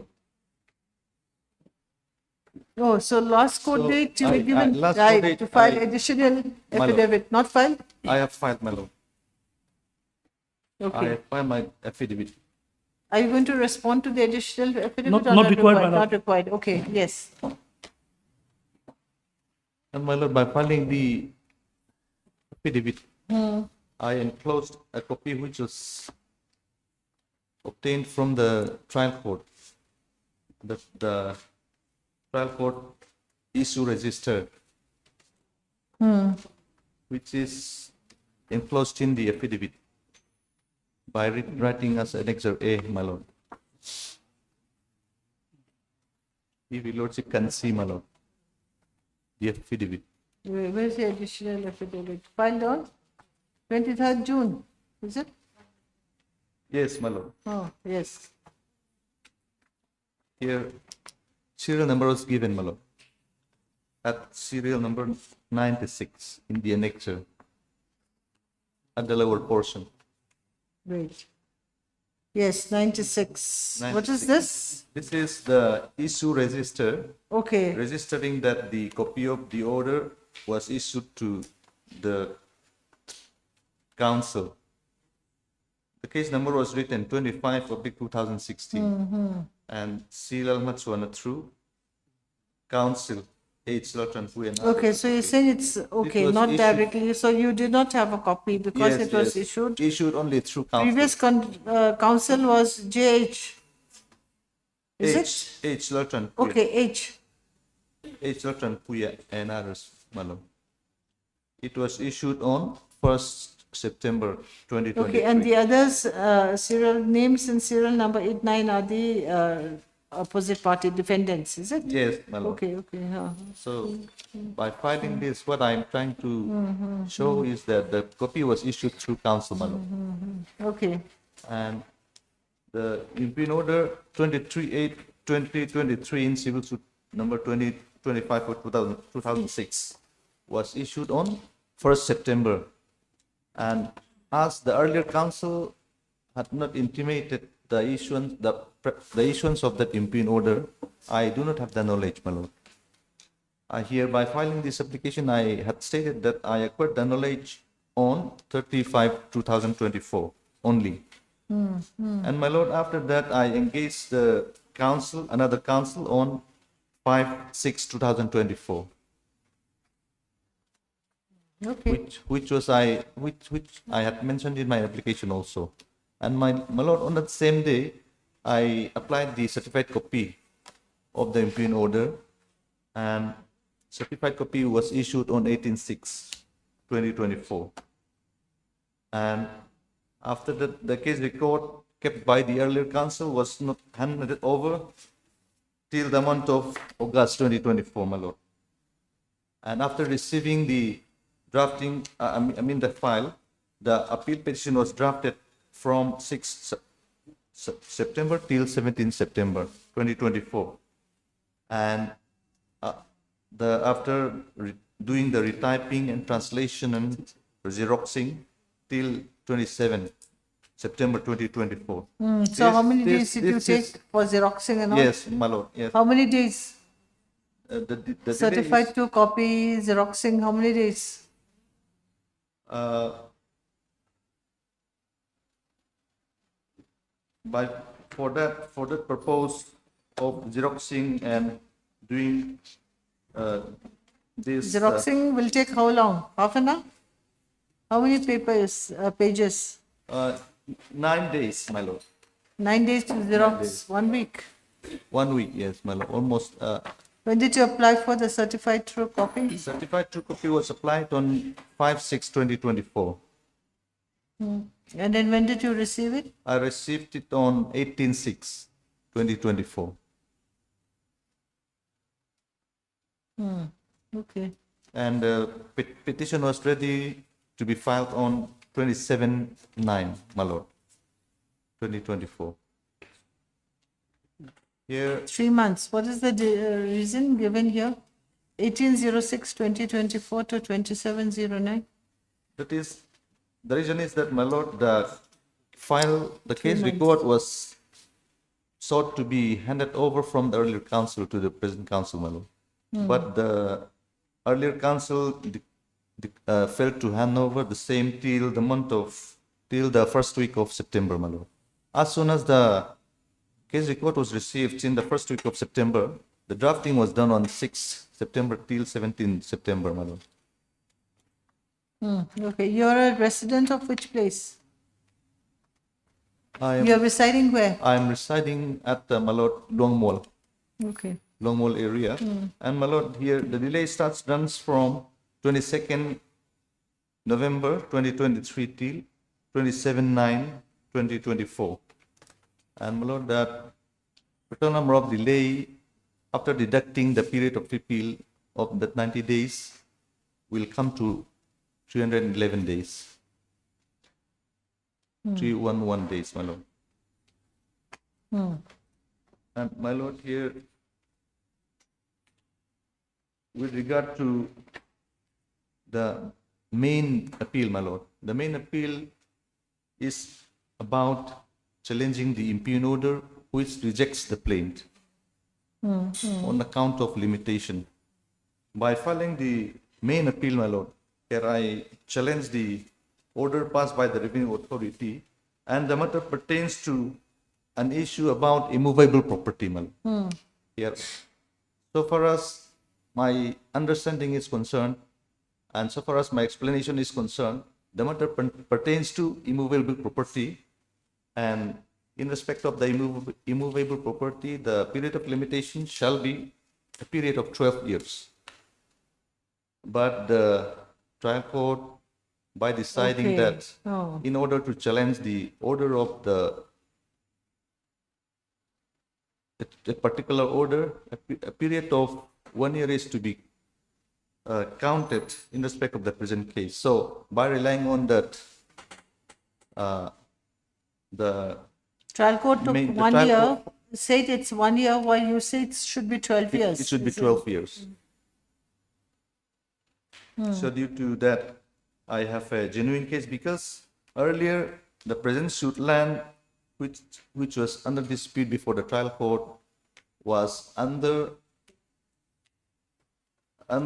my possession, which is covered by a permit number 168 of 1961, my lord.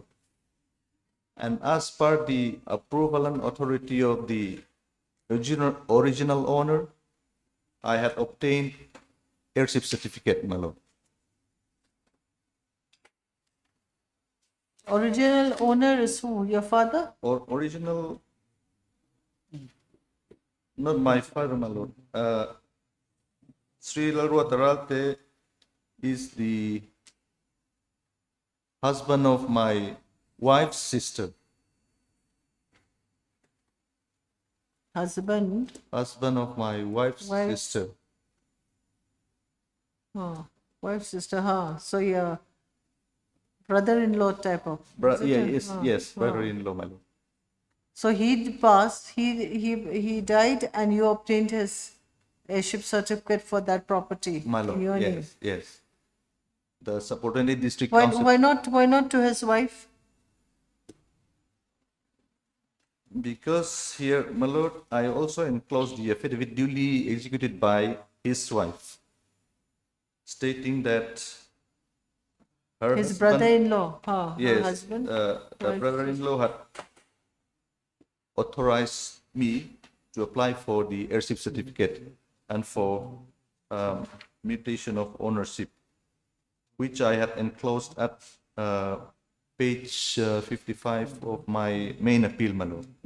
Okay. Anyways, so Anyway, so what I mean to say is that, my lord, there is a genuine case in my favor.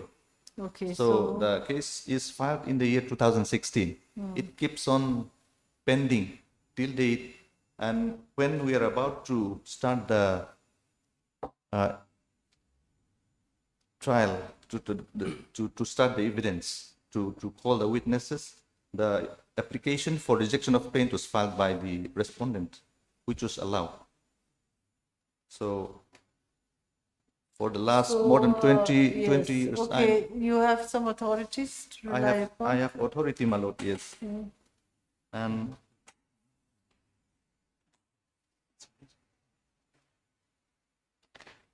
my first authority is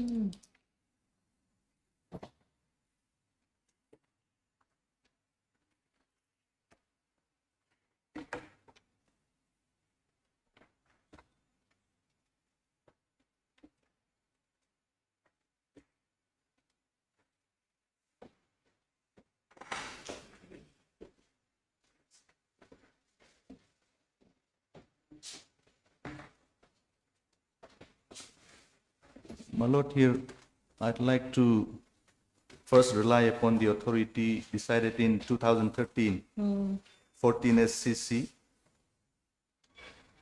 page 81. Para?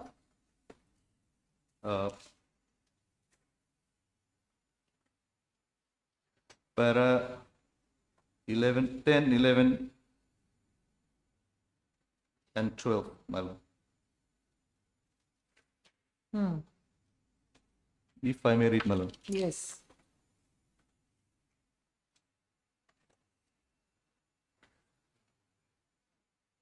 Yes, please. In Arjun Singh versus Mohindra Kumar, this court explained the difference between a good cause and a sufficient cause, and observed that every sufficient cause is a good cause and vice versa.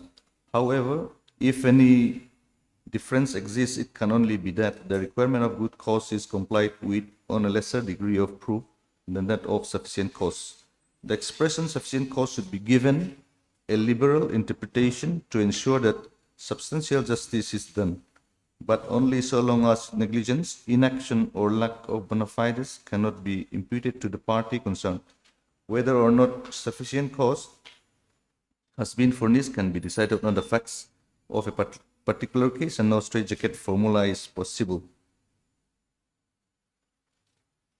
And para 12. It is a settled legal proposition that law of limitation may harshly affect a particular party, but it has to be applied with all its rigor when the statute so prescribes.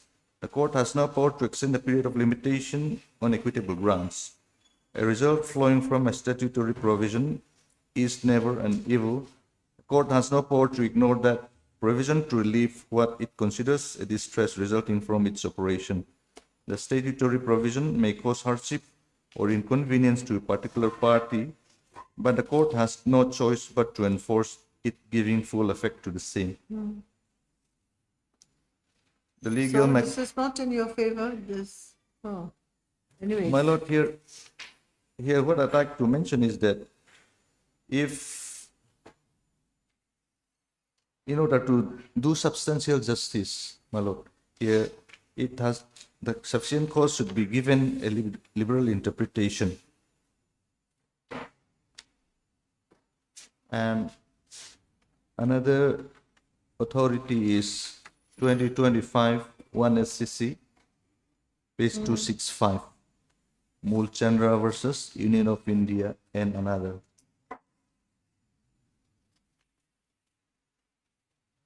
Yes. Page, para 20, my lord. Para 20. Page 632. Yes. Be that as it may, on account of liberty having been granted to the appellant to pursue his remedy in accordance with law, yet another OA number so, along with an application for condonation delay came to be filed. The delay was not condoned by the tribunal on the ground that it was filed more than 1 year after the impugned order came to be passed. No litigant stands to benefit in approaching the courts belatedly. It is not the length of delay that would be required to be considered while examining the plea for condonation delay. It is the cause for delay which has been propounded will have to be examined. If the case for delay would fall within the four corners of sufficient cause, irrespective of the length of delay, same deserves to be condoned. However, if the cause shown is insufficient, irrespective of the period of delay, same would not be condoned.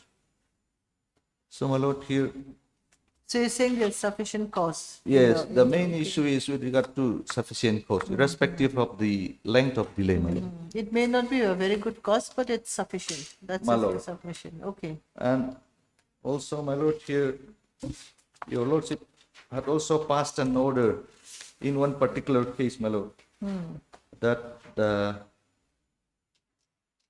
in the case of one IA 134 of 2023, the copy is here, my lord.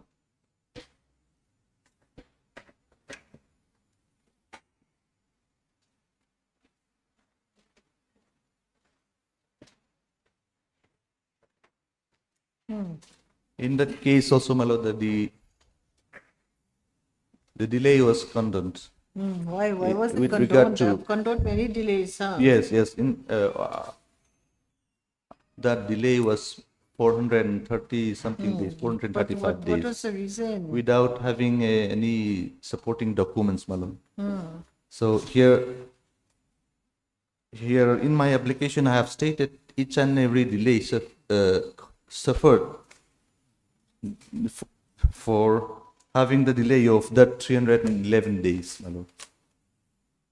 So But yet I I've have- explained, isn't it? I have explained, Here in the cited also. I have stated that in that regard also, the number of delays about 125 days was not explained. That is the contention of the respondent. But still it was, See, here their case is very different to what you have cited.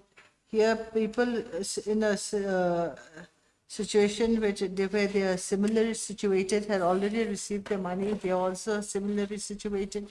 They should receive that money.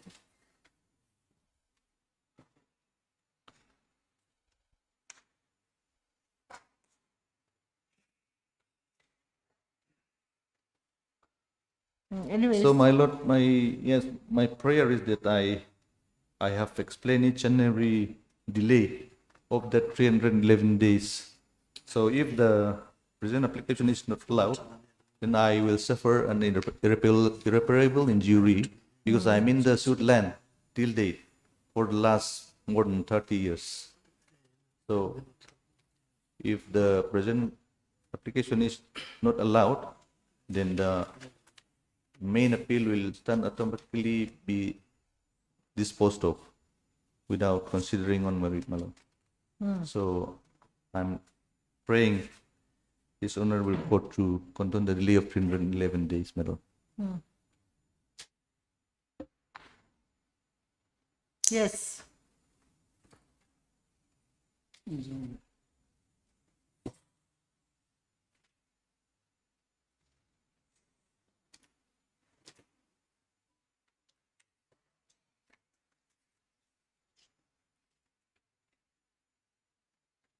May I please, your lordship? My lord, in this case, there are 12 respondents. 1 to 6 are the state, and from the 7 to 13, there were private respondents. And I'm appearing on behalf of respondent number 10 in this case, my lord. And I have filed my written objection against the instant application. My affidavit is dated 12/3/2025. And as submitted by my learned friend, my lord, the impugned order was passed on 23/8/2023. in civil suit number 25 of 2016, wherein the plaint was rejected by the London Trial Court on the grounds of limitation as well as locus standi, holding that the applicant plaintiff did not have locus standi because the suit land, he is claiming the suit land on the basis of one heirship certificate, but that heirship certificate was not in respect of that suit land. That is wrong. That is the reason the London Trial Court had held that the plaintiff Okay, applicant did not have let's locus see the, standi. oh, but then this is a limitation, huh? Yes, my lord. And- Limitation. They have challenged the order of the revenue court, whereby Article 100 of the Limitation Act provides that it is 1 year from the date of the order. That is the grounds of dismissal, rejecting the plaint.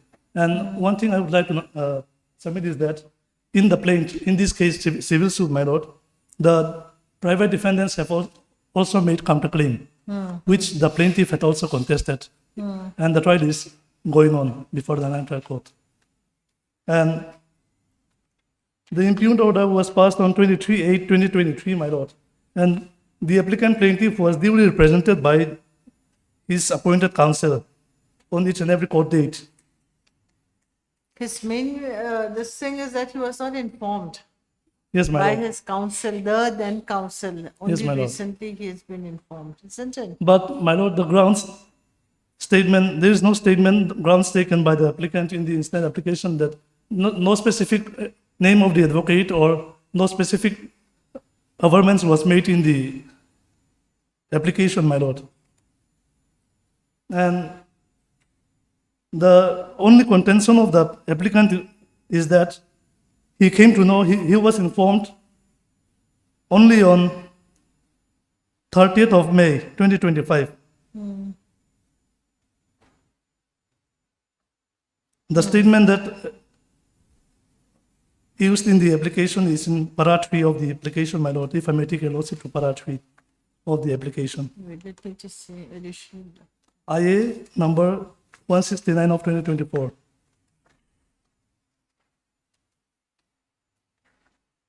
Para? Para 3. May I read? Page number 4. Para 3. Number 4, yes. I'll be referring only to two paragraphs. Para 3. That in order to prefer an appeal against the said impugned order, the present applicant had suffered a delay of 311 days. Here, the appeal period of 90 days expired on 21/11/2023, wherein the delay starts running from 22/11/2023. The number of days delay is calculated from 22/11/2023 till 29/2024. However, the applicant would like to state that he was informed about the issuance of the impugned order dated such and such only on 30/5/2024. Your Lordship may kindly notice this, the statement. He was informed, the applicant would like to state that he was informed about the issuance of the impugned order only on 30/5/2024. And next para, my lord.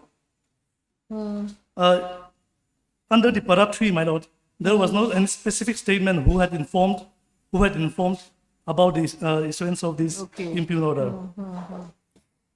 Para 4, my lord, that when the impugned order was passed by the London Trial Court, the same was not intimated to the present applicant by his counsel till 30/5/2024. Here, reference was given to the previous counsel who had represented him. But the name of the counsel, as well as there are no supporting documents from the LS counsel in this regard, my lord, to substantiate this contention. This is very vague and evasive statement. Here, the applicant was prevented from acquiring the knowledge about the said impugned order as he was not informed by his counsel. Being aggrieved by the said situation, the applicant had engaged the present counsel and the certified copy of the order was applied on such and such period. In this regard, my lord, there are no documents to substantiate this para 3 and 4 that he was lately informed by the counsel. And coming to para 5, my lord. Para 5. After certified copy of the impugned order was issued to the applicant on 18/6/2024, the file which was kept by the earlier counsel could not be handed over to the applicant till the month of August 2024. Here, this is about almost 2 months from when did they ask for the copy. That was also not substantiated. And why did they ask only after obtaining the certified true copy? That is also not explained. So, my lord, there are no proper explanation and no sufficient cause is made up in this case. And the sum and substance of the application is that they are blaming on the previous counsel. But the law is very clear that negligence of the lawyer will not ipso facto amounts to sufficient cause, my lord. In support of my submission, my lord, I would like to place one Yes. ruling. GLT, reported in 2012, volume 1, GLT, page number 435.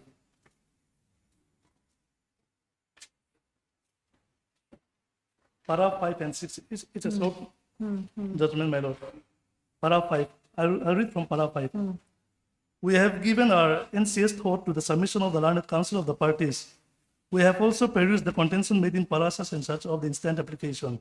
On perusal of the contention as stated in the application, it appears that there are only some vague and omnibus allegations against the learned counsel engaged by the petitioner in his writ petition. From the application, it appears that the applicant appellant engaged more than one lawyer in the writ petition filed by him. And admittedly, he did not divulge the name of the lawyer for whose fault he could not file the writ appeal in time. It appears from annexures such and such that no objection letter issued by one learned counsel, wherein he stated that he had no objection to conduct the writ petitions and any writ appeal with reference to the said writ petition by any other advocate other than him, meaning thereby the learned counsel had consented only to the engagement of any other counsel in the writ petition and with reference to the same in an appeal. Therefore, according to us, it cannot be safely said that the delay caused in preferring the appeal was not due to the negligence of the learned counsel. There is no doubt that a litigant should not be penalized either for the fault or for the wrong advice of his engaged lawyer. But in the instant case, though the applicant was informed again and again by his learned counsel regarding non-filing of the appeal in time, then also he had pursued such lawyer and persistently gone on misunderstanding regarding the period of limitation. By this time, it is the settled position of law that every wrong advice, negligence of the counsel will not ipso facto amount to sufficient cause entitling a party to claim indulgence under Section 5 of the Limitation Act, more so when the alleged negligence is culpable in nature. Then the same cannot be treated as sufficient cause for delay. We have no hesitation to say that by engaging a counsel, a party to the case is not fully relieved from his duties and obligations in the matter. Where a party either does not get proper response from his counsel or the counsel is willfully misleading him, then it is the party who is in default and negligent and shall have to bear the consequence. And where the litigant himself prima facie in default, the negligence of the counsel also cannot come to aid in a claim or application to establish sufficient cause for condonation of delay.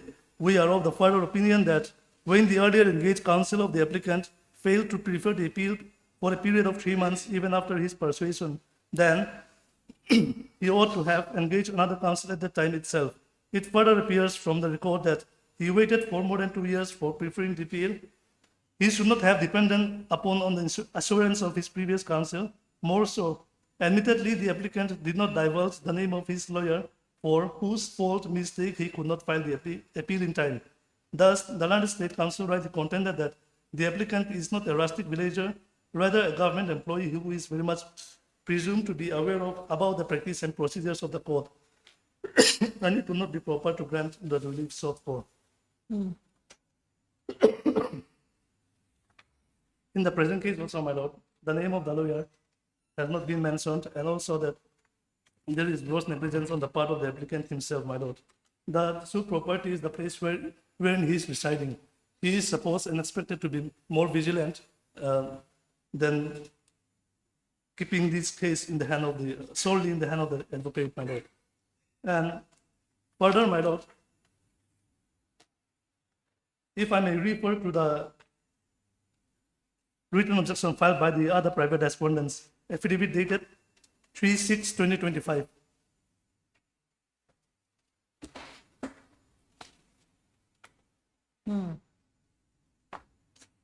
I would like to refer to the annexure, my lord. Here they have enclosed the order sheet, daily order sheet of the land trial court from page number 9. Yes. Page number 9, this is order dated 23/8/2023. This is the impugn order. And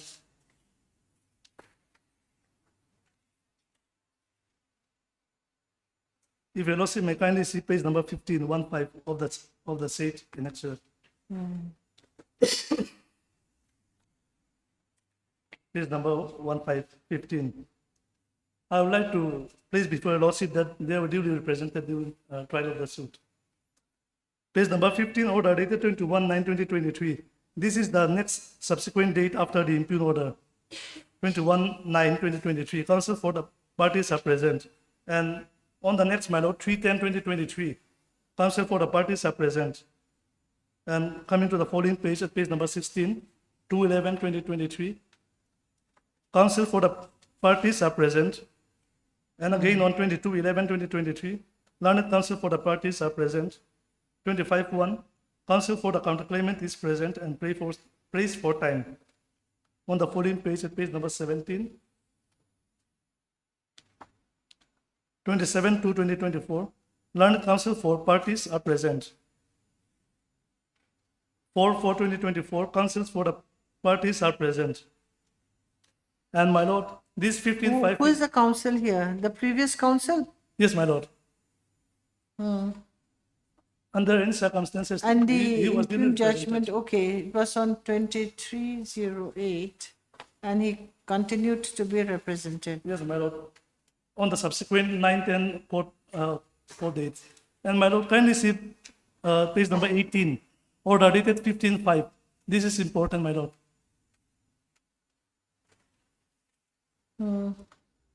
Learned counsel for the plaintiff and the defendant numbers 7 to 13 are present. The learned additional GA is absent. The learned counsel appearing on behalf of the plaintiff submits that the plaintiff had retrieved the file from them, and they are uncertain as to whether they will continue appearing on behalf of the plaintiff or not. In the meantime, no fresh wakalatnama is executed by the plaintiff. Hence, in view of the above, let summon be issued to the plaintiff to show cause as to why the suit shall not be proceeded in his absence. My lord, what can be seen from this order dated 15/5 is that the plaintiff had retrieved the file. This is on 15/5. But coming to the present case in the instant application, the statement of the applicant is that he was informed on 30/5.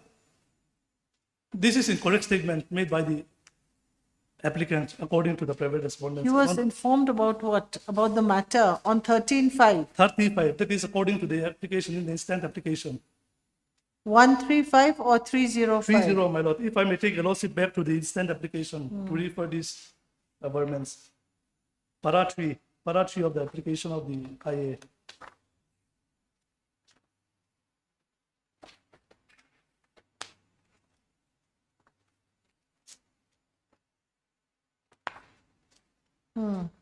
Para 3, last sentence, my lord. Para 3, last sentence. Yes, yes. However, the applicant would like to state that he was informed about the influence of the impugn order dated only on 30/5/2025.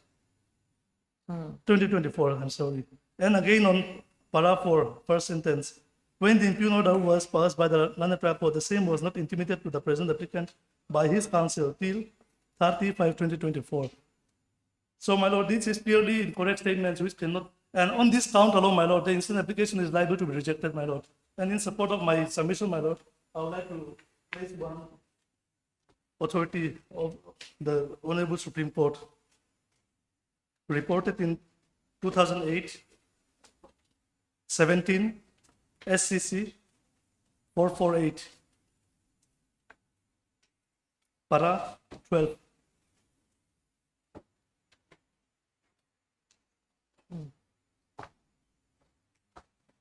Para 12. Yes.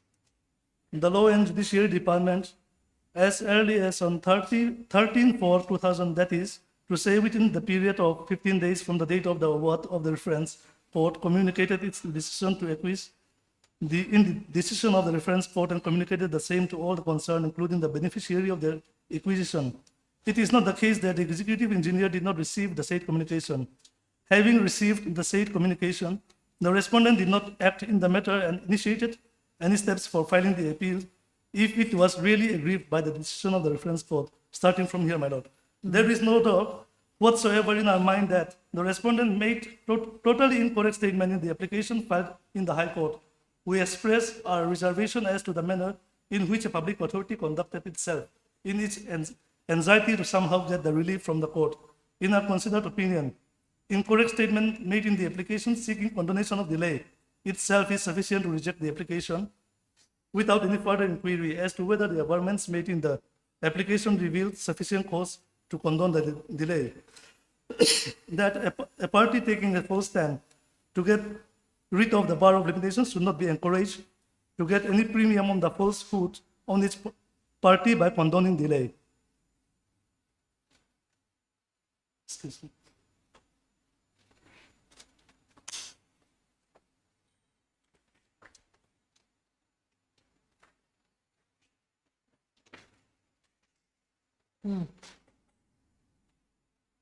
And this will be my last submission on the authority. SCC 2013, volume 14, SCC, page 81. Para 11 to 15.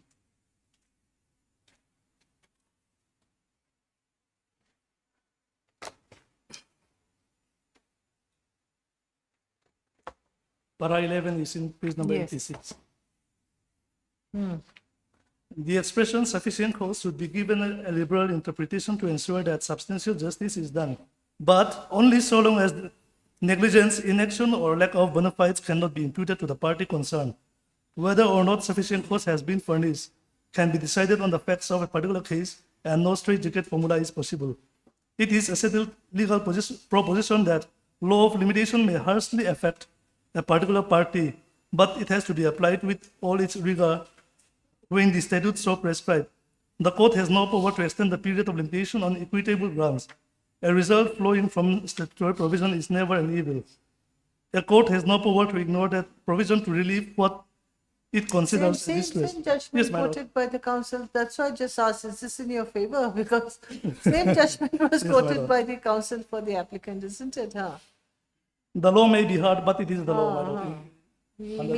The council for the applicant also has cited this. Huh? And Yes.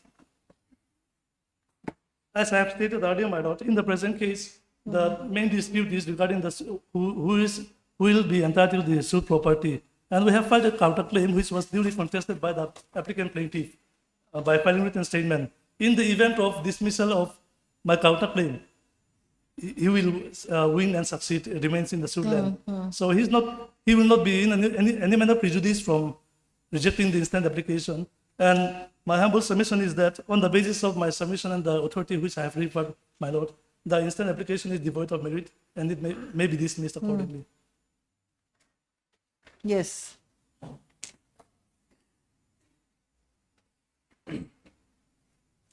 Lordship, submission of the counsel for the respondent number 10. I'd like to. You're for the private I respondent am number for 6, 7, 8, 9, 7. 11. 7 to? 7, 8, 9, 11, 12, and 13. Okay, so 10 is different. Yes, 10 is one.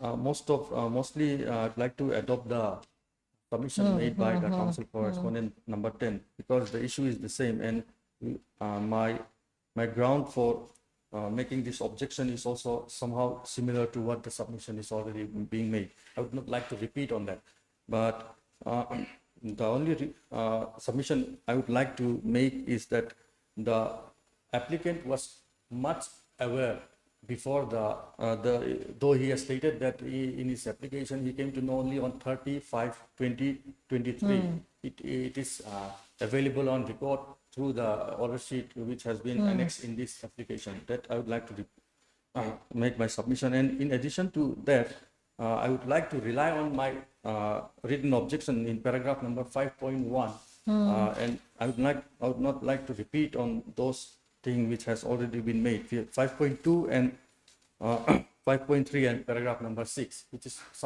almost similar to that. And then in response to that, I would like to place one Okay.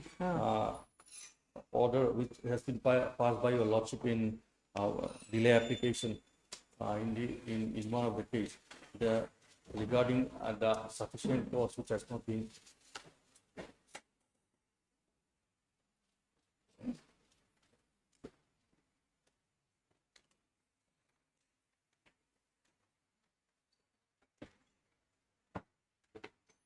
Lordship is aware of that. This is regarding delay of 600 and something days, and I'd like to rely on this by saying that there is no sufficient cause explained by the applicant, and because of that reason, your Lordship has rejected one of the application in IA number 170 of 2024 by stating that there is no sufficient cause explained by the applicant in paragraph number 10, which is in this way. Thus, this court, in view of the above cited judgments and on considering the explanation given by the applicant in totality, finds that no sufficient cause has been made out for the But the delay. reason behind what, same as this? Yes, That's yes. not informed by the council? Yes, yes. What, same? All those similar grounds.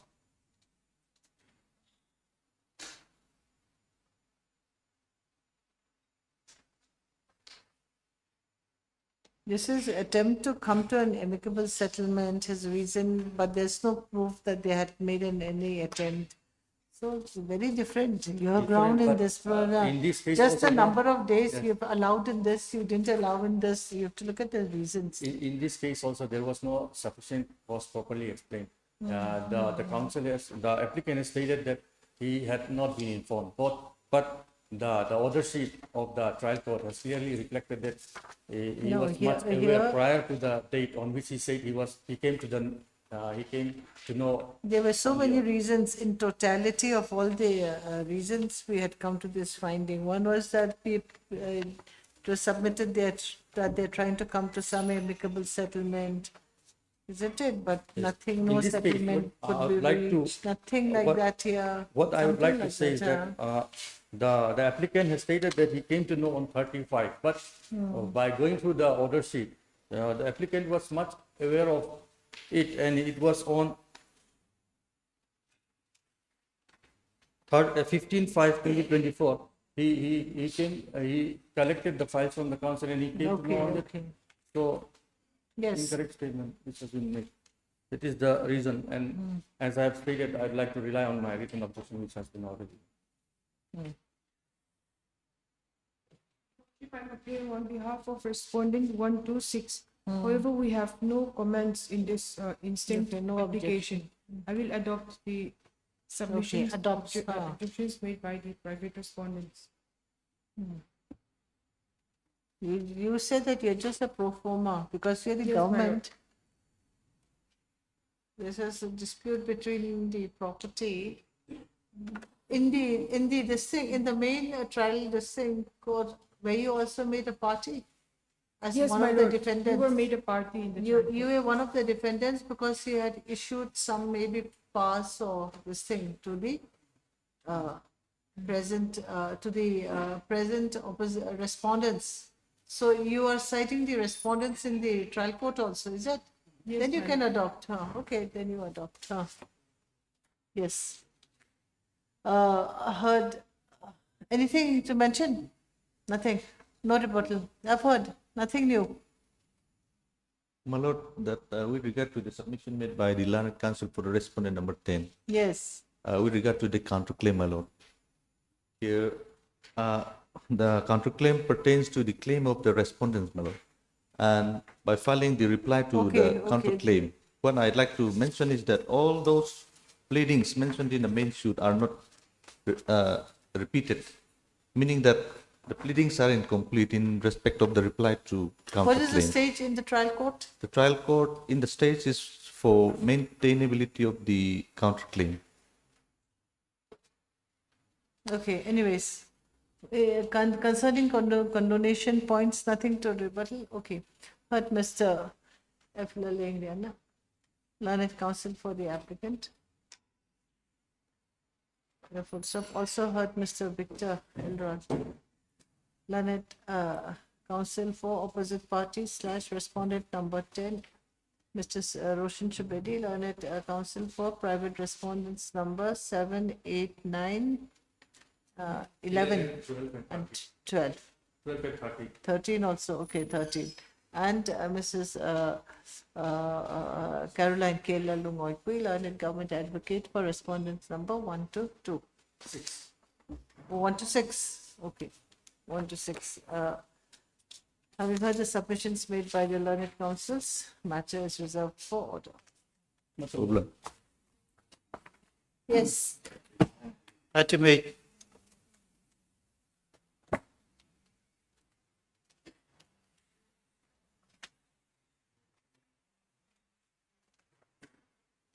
what is it? Short orders, let's complete those first.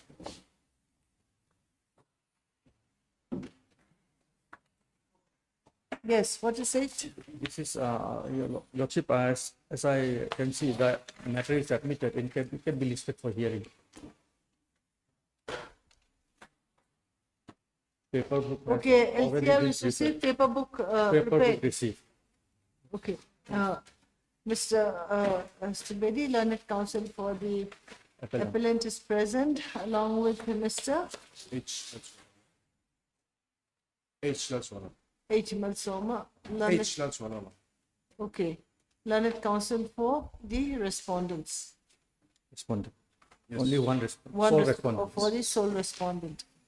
It is seen that paper book is prepared and furnished to both the parties. In view of the above, matter is to be listed for hearing in due course on a date to be fixed by the registry. Yes. Item 9.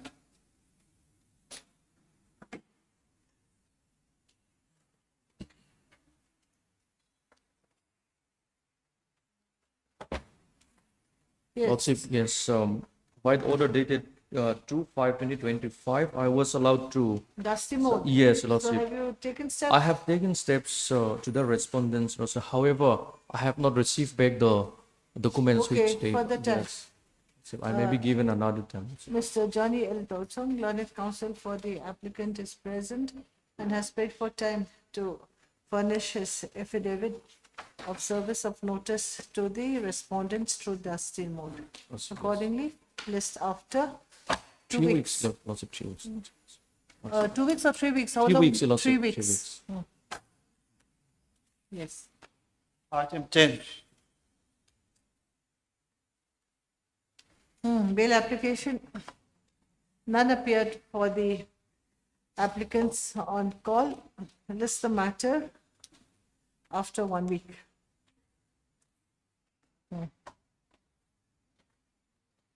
Item 11.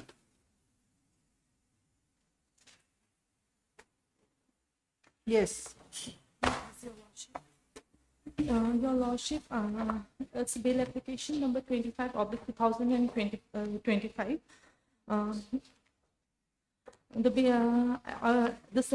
It's a bail application arising out of session registration case number 278/2023 under section 21C and 29 of NDPS Act 1985.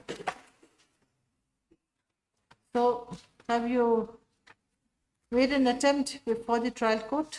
Made an application? Your Lordship, a previous bail application was filed in the year 2023 Before the trial court? before the trial court, and back then it got rejected because the case was on the initial stage.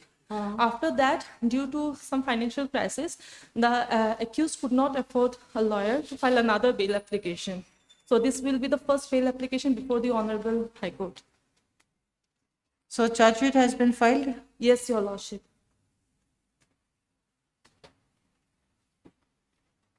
And on what grounds have you filed for the bail application? Your Lordship, may I give the submission? Okay.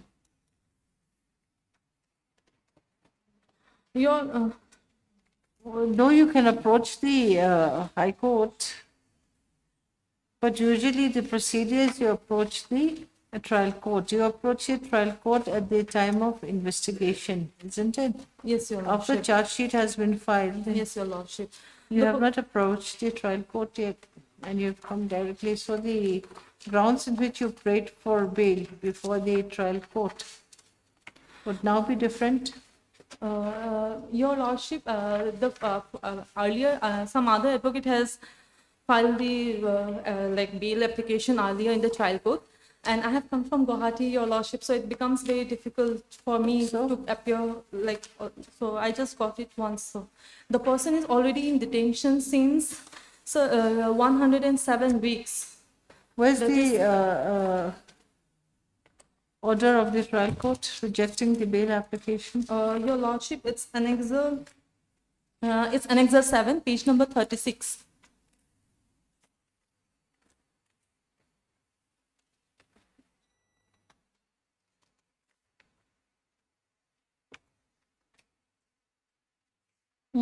Okay, yes, same grounds.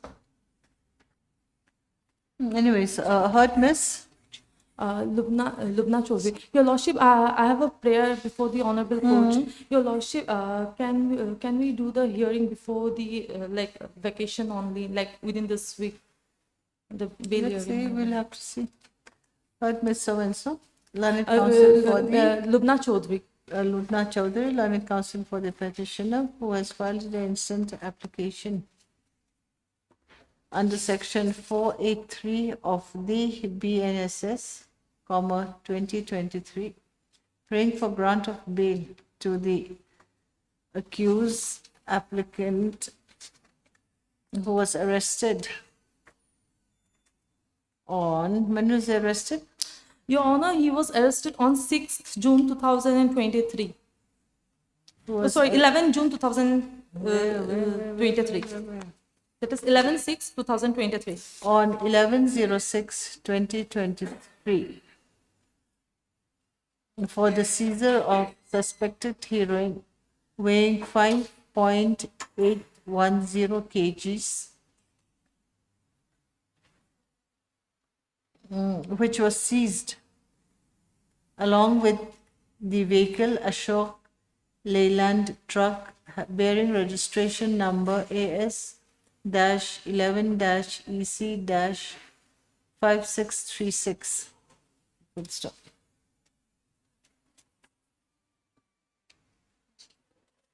The learned counsel submits that the applicant has been in jail since the date of his arrest. That's it. And that charge sheet was filed on Your Honor, the charge sheet, it was filed on 22/07/2023. 22/07/2023. 22/07/2023. Yes, Your Lordship. Charge sheet. Yes, yes, yeah. The date of filing of the complete charge sheet is 22/07/2023. Since Okay. then, only there were 14 public prosecution witnesses, out of which Your Lordship only 4 were examined. The Okay. remaining are still there. Full stop. She submits that out of 14, is it prosecution witnesses? Yes, only 4 were Only examined. 4 prosecution witnesses have been examined till date, and thus the trial is not likely to be completed expeditiously. She prays that considering the long incarceration of Your the Lordship, it will- applicant for how many days? The applicant is within the judicial custody for 720 days, that is 2 years, 21 days. 700 and 752 days, that is 2 years and 21 days. 52 days, he may be granted bail. Is he innocent or not? Yes, Especially Your Lordship, when there he are is certain- innocent of the charge.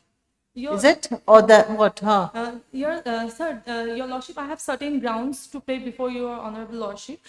For that, Your Lordship, I would like to refer to the No, state. no. This is the initial stage, okay? Yes, yes.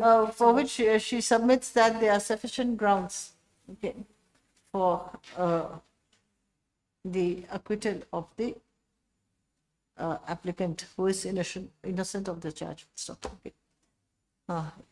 Issue notice to the state respondents, Ms. Vande Isyami, learned additional PP accepts notice on behalf of the state respondents requisite copies of the bail application to be duly furnished to the learned additional PP. Yes. Anything required? So, anyway, let's, I believe, my lord, we have to require that one because now her ground is about long incarceration. So we have to look at the report, how long it has been actually. scan copies. Scan copies. Scan copies of the TCR to be called for. Then it will take time. Let's immediately after the ensuring vacation on, vacation is till the 11th. So we'll list it on the 14th. Your Lordship, it won't be possible before any day before the vacation, Your Lordship. Then it will be little convenient for me. I'll stay. But you will stay. Will the scan copies be ready by then? We have to see that. We have to be practical, isn't it? Simply listing an early date when what we have called for is not arrived, it will take time. So immediately on the 14th, Yes, Your Lordship. will you be available? You can appear through VC also, shouldn't be Okay, difficult. then you Okay, have yes. your blessing. List on 14th, 7th. Since the bill application, we'll make it this thing. We'll fix the date early on 14th, 7, 2020. Yes. And your best. Yes, time for lunch. What do we have? Make mention, this item number 3 and 4 of part 2. Huh? There are certain two matters for Yes, it's fixed been court listed hearing. for today. We can continue at 2. Yes, What Your happened, Lordship, huh? 1 and 2 may be taken up in the afternoon, but 3 and 4 may be taken up tomorrow, Your Lordship. Councils for 3 and 4, you're there? Yes. And 4, 3 and 4? You're for the petitioner. I'm for the respondent 1 and 2. So both of you are there? Okay. Yes. Then on the submission made by the learned councils for both the parties, tomorrow's date. Okay, list on so and so. Yes. Okay.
hearing item 1.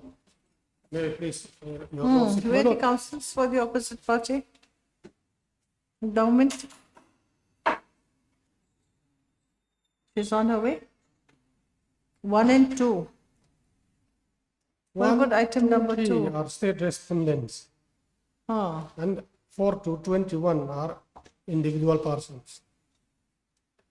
okay. Now, no, today hearings less, there's item number 1. Yes. If we cannot proceed with item number 1 because of want of the learned councils, we could proceed with item number 2. But no one is appearing for item number 2 also? Yes. Anyways, so now item number 1, I'm informed that Mrs. Mary is on her way. Is it?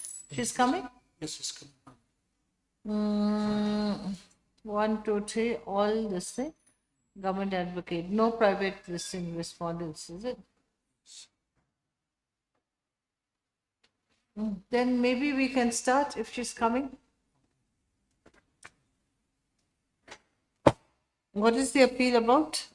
My Lord, this appeal is relating to dismissal of the suit filed by the appellant plaintiff by the trial court without taking evidence. Issues were framed and pre-hearings were held, and after pre-hearing were held, the learned trial court dismissed the suit on ground of limitation, although limitation for immovable property or interest thereon under Article 65 Indian Limitation Act is 12 years. Within 12 years, the instant suit has been filed by the appellant plaintiff, but without considering that much, the suit was short-circuited and dismissed by the trial court without affording an opportunity of adducing evidence to all the parties. Okay, while we're waiting for Mrs. Mary, you can read the impugned order.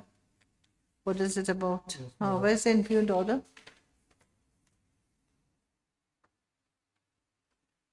Annexure 2, page number 13. May I read from 14? Page number 14, yes. Memo of appeal. The court have had counsel for both sides on 4/10/2016 for maintainability of the case after the case was kept pending on this stage from 5/8/2013. On hearing, the learned counsel for the plaintiff submitted that the suit is maintainable in present form and style as the plaintiff pay requisite court fee amounting to rupees 5,000, receive leave of court for filing the case against government defendant, and this court has territorial and pecuniary jurisdiction to try this case as the immovable property is situated at Bongkon, Briquette, Aizawl, and the suit is valued at rupees 30 lakhs respectively. Further, cause of action arises in the year 2008 when the defendant had illegally occupied the suit land by constructing building inside the suit land, and for this Article 65 of Indian Limitation Act, possession of immovable property or interest therein based on title give 12 years from cause of action to file a suit. As such, this instant case is filed within time. Hence, pray the court to maintain the suit as it is. Further, the plaintiff counsel submitted that without the plaintiff consent, the defendant number 4 mutated some portion of her land into LSC, and because of that, plaintiff made a complaint to the Deputy Commissioner, Land Revenue and Settlement, Aizawl District, Aizawl, in the year 1998, and according to her complaint, and after so cause notice was given to defendant number 4, ASO 2, Land Revenue and Settlement Department, Aizawl District Council, all LSC converted from periodic pata number 780 of 1976 by his order dated 29 May 1998. But to the utter surprise of the plaintiff, the Assistant Settlement Officer 1, Land Revenue and Settlement Department, Aizawl District, Aizawl, reissue all cancel LSC which was converted from periodic pata number 780 of 1976 by his order dated 15/11/1999. Here, the Assistant Settlement Officer who reissue LSC without cancelling the previous order have no authority to do such act, and even if he issue order in contradict with order passed by a competent officer, that is ASO2 order dated 29 May 1998, the new order issued by ASO1 cannot be valid in the eye of law. Therefore, from all above, it is early to decide the matter and pray the court to maintain the suit, as the dispute matter needs evidence to decide for the end of justice.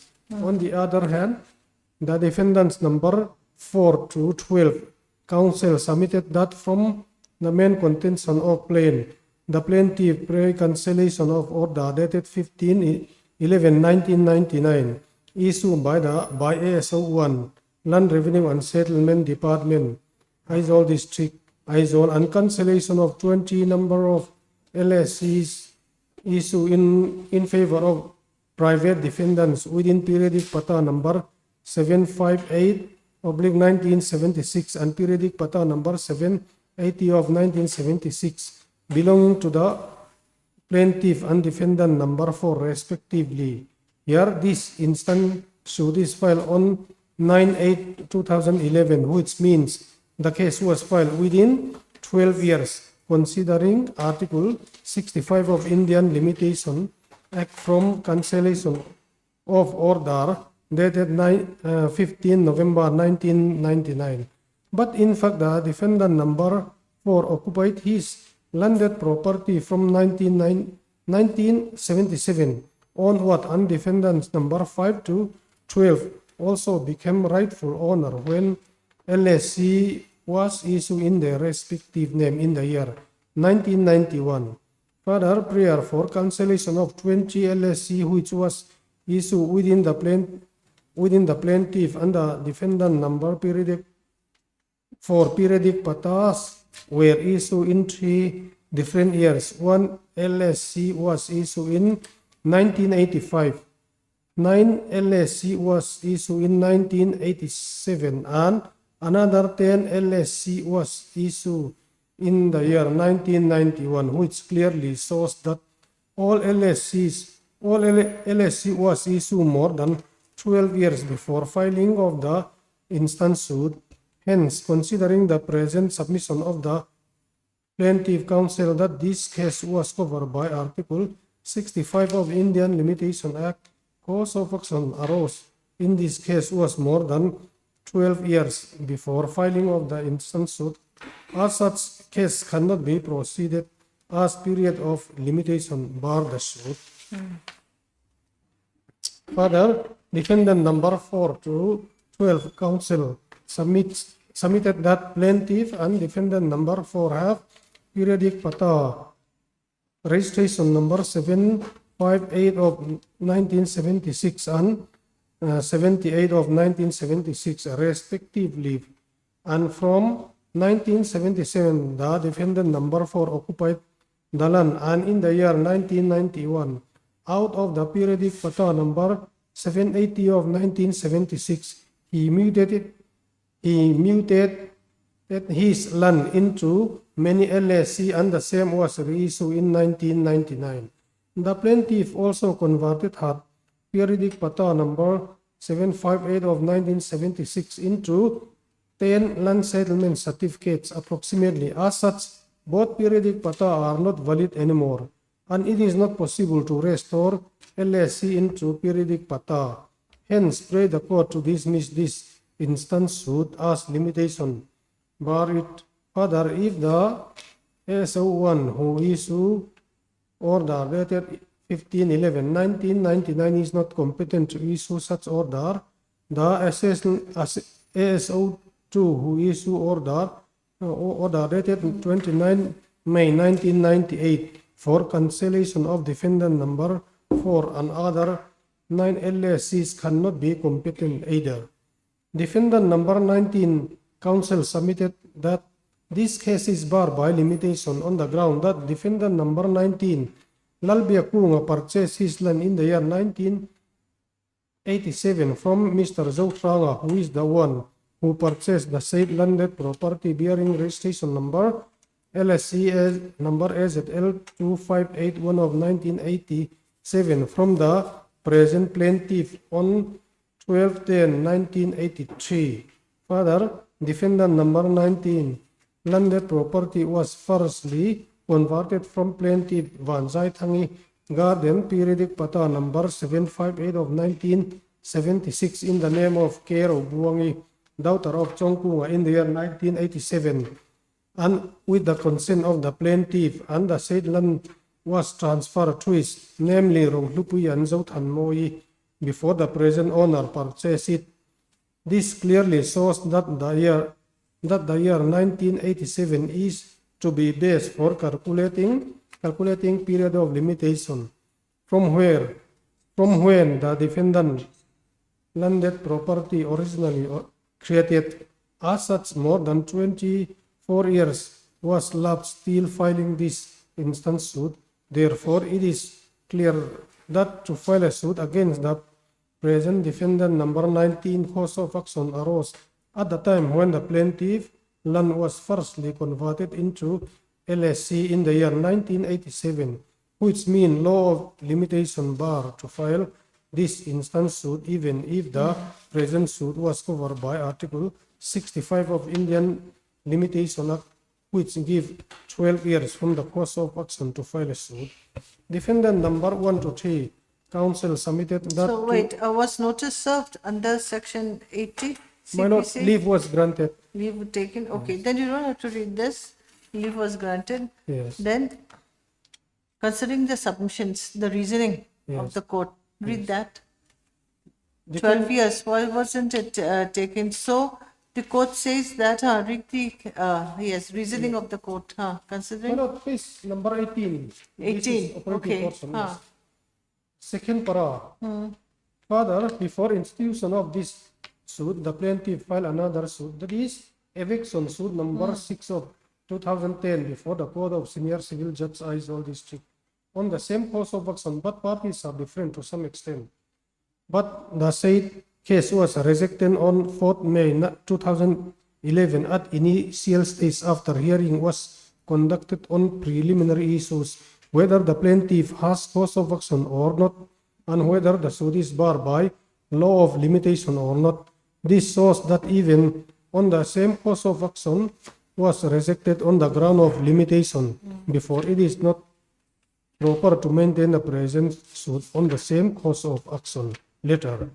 Considering the above appreciation of both submissions, it is crystal clear that law of limitation bar to file a suit against some of the defendants who hold LSC in the year 1987 and 1985, and from their own submission in CMA number 208 of 2011 arising out of civil suit number 81 of 2011, the present suit is filed after a limitation period has already been lapsed. Therefore, the court did not find the merit of proceedings the case, as the plaintiff is barred by period of limitation. Hence, this instance suit cannot be maintained in its present form and style, and the same is dismissed on the above grounds. So, because of the previous suit, civil suit, is it? civil suit 81 is and CMA, connected CMA Yes. 208. yes. So that is there. Has that been enclosed? No. Why not? In the paper book it is. The paper book is there, that civil suit. Yes, here it is, the paper book. From Page number 1.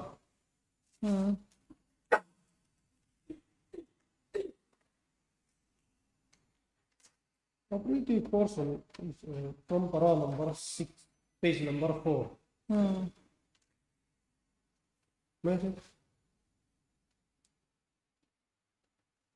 that since para number 6, that since the defendant number 4 refused to vacate the suit land even after receipt of legal notice dated 8 March 2010 from the advocate of the plaintiff instituted eviction suit number 6 of 2010. This is regarding filing of eviction suit, and the said eviction suit was dismissed on ground of limitation.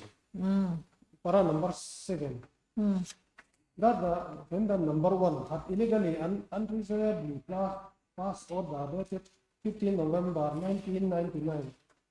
Page number 5. 1998. Duly issued by the competent authority. It is respectfully submitted that the plaintiff has not been afforded reasonable opportunity of being heard before passing the impugned order dated 15 November 1999.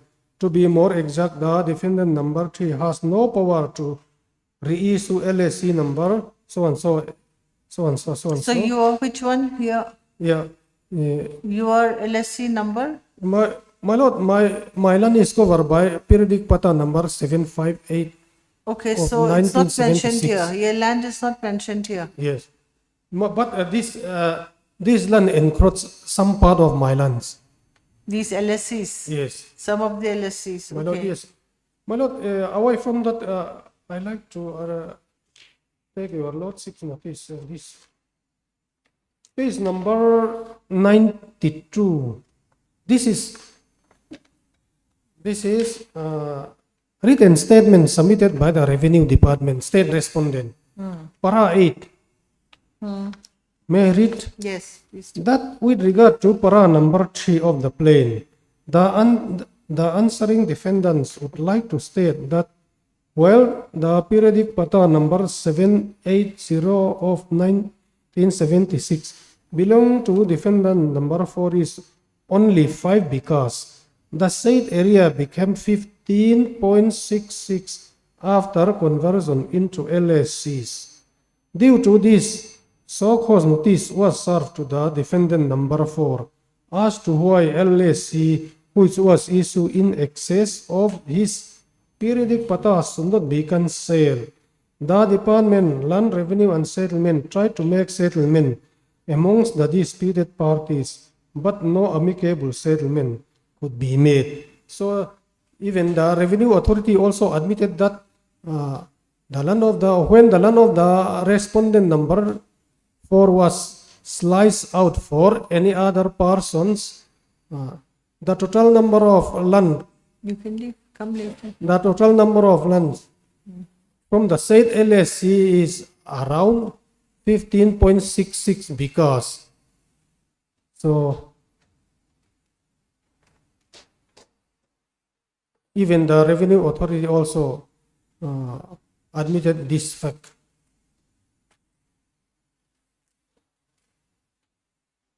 But we're not looking into so much into the merits of the case. Yes, We're yes, looking yeah. at the dismissal of your Yes, appeal, my lord. isn't not your appeal, your petition, Yeah. plaint. Yeah. 12 years. So you're saying that 12 it is years. not, it is within 12 years, while Yes. the trial court says it is beyond 12 years. Is Yes. it? Oh. Yes. Limitation So the is a ground- question of facts that need to be proved by adducing evidence by the parties.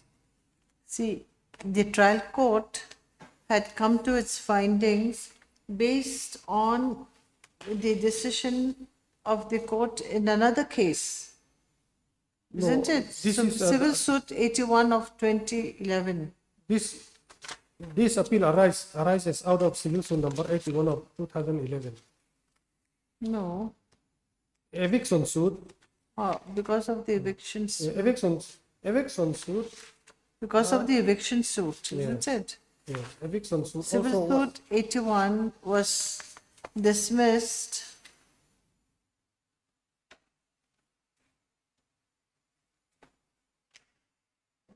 In line with dismissal order of No, in eviction. CMA. Where's the CMA? It is based on the findings in the CMA, number 208 of 2021. No, not much reasoning is made by the trial court, but it says that because of the findings in CMA 208 of 2011.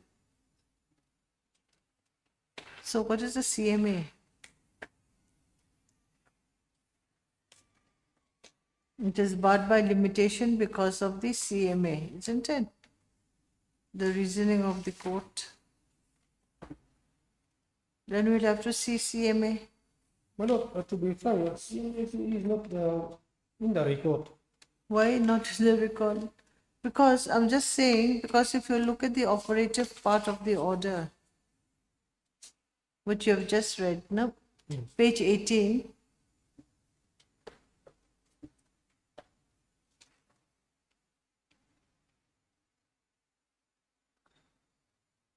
Okay, because of the eviction suit.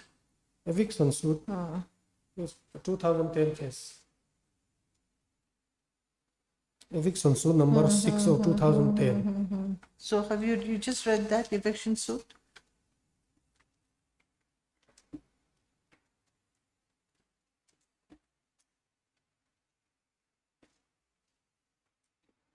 So where's this order 0405/2011?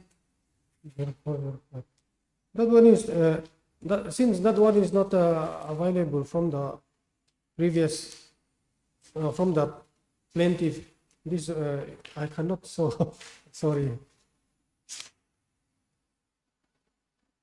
This shows that even case on the same cause was rejected on Oh my the lord, ground this is dismissal of limitation. eviction suit.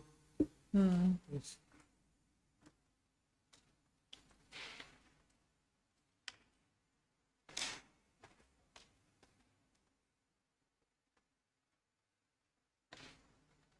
Says it is not proper to maintain the present suit on the same cause of action. Eviction suit and civil suit are different cause of action.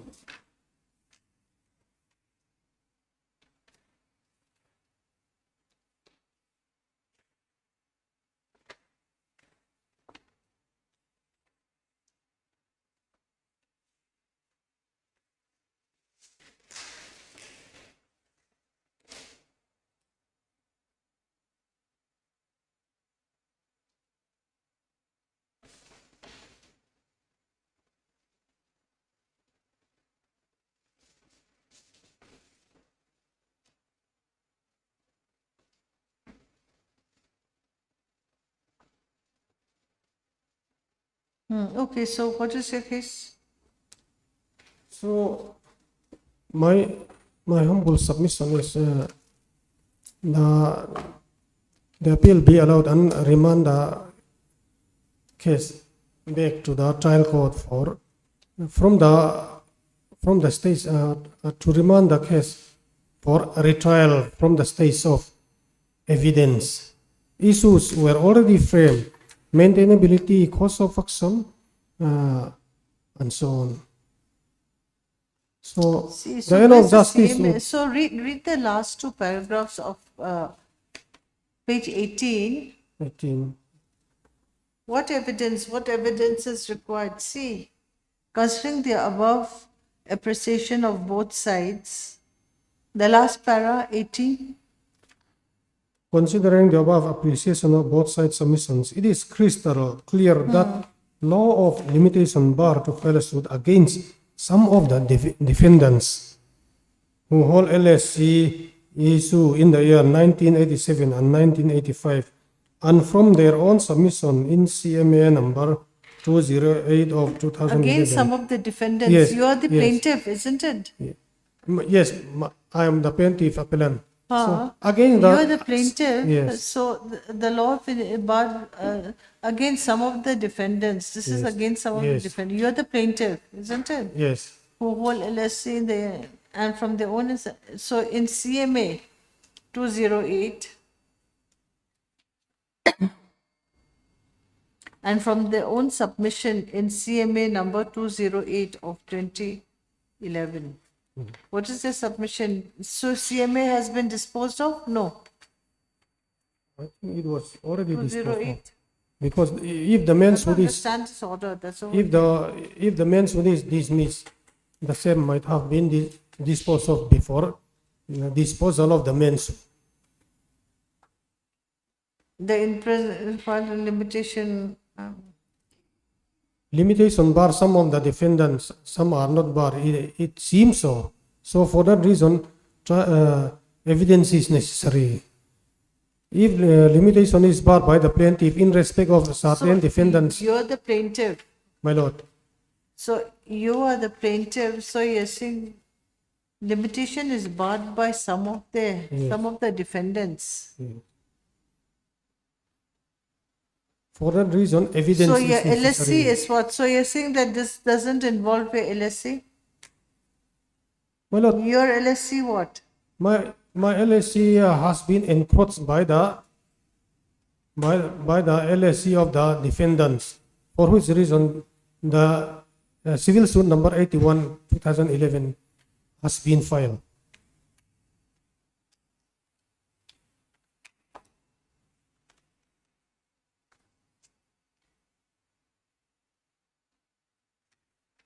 Against some of the defendants Yes, who hold LSC issued in 87-85.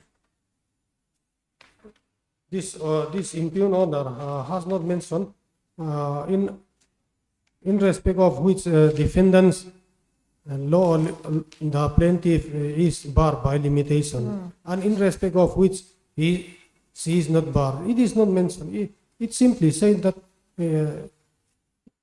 the plaintiff is the suit is barred by by limitation in respect of some defendants. Some defendants, beyond some defendants, there may be the other defendants who are not, in respect of which the appellant plaintiff is not barred by limitation. For that reason, evidence is necessary.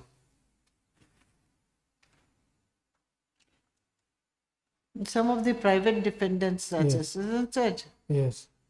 But there could be, you're saying that there could be some other private defendants who are not barred by limitation, where they have encroached upon your land. Is that your submission? Yes, yes.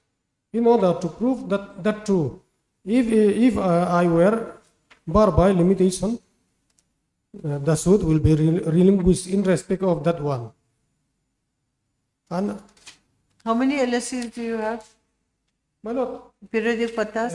only 758 of 76. That is one. What does this one? You have how many periodic patas? Yes, One. The periodic pata. How many? One. One periodic pata. Periodic pata number 758 of 1976. Okay, which was this thing, which was okay. So which was mutated into many LSCs, is it?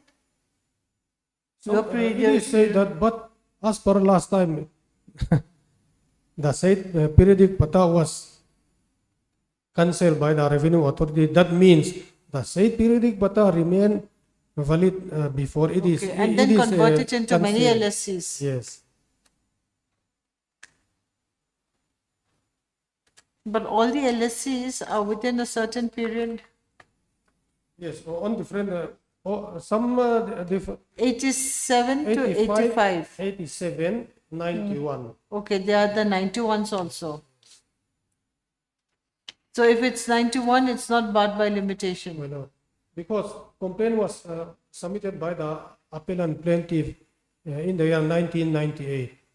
But as per order made by the ASM2, Okay, 1998. yes, complaint was submitted by the plaintiff way back in 1997.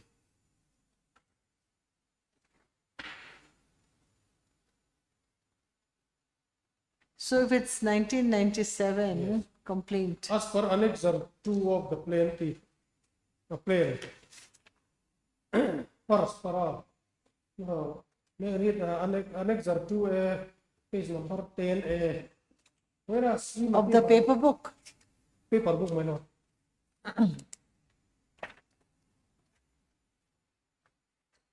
Whereas Srimati Vansai Thangi Chaltlang Veng Lai had lodged a complaint on 29/5/1997 by stating that Archal Dailawa had clandestinely overlapped her PP number also. And whereas Sri J. Mingtan Moya ASO2 summoned them for discussion on 4/6/97 and Sri Chal Dailawa had been informed to submit his original LSC to the office so and so. This is regarding year of complaint submitted by the plaintiff.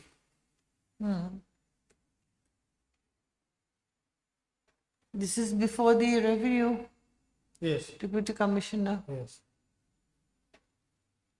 Yes, O2, who is under the office of the DC.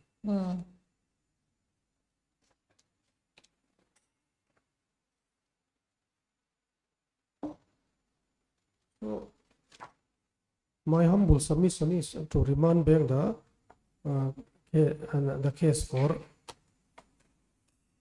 Taking for the trial. evidence. Yes, for taking evidence. Taking evidence is necessary because question of limitation is question of fact that has to be proved before the trial court based on evidence. Okay. Yes. My lord, I have also authority Supreme Court judgment way back in 2004 Guwahati High Court judgment and Supreme Court judgment dated 29 April 2025.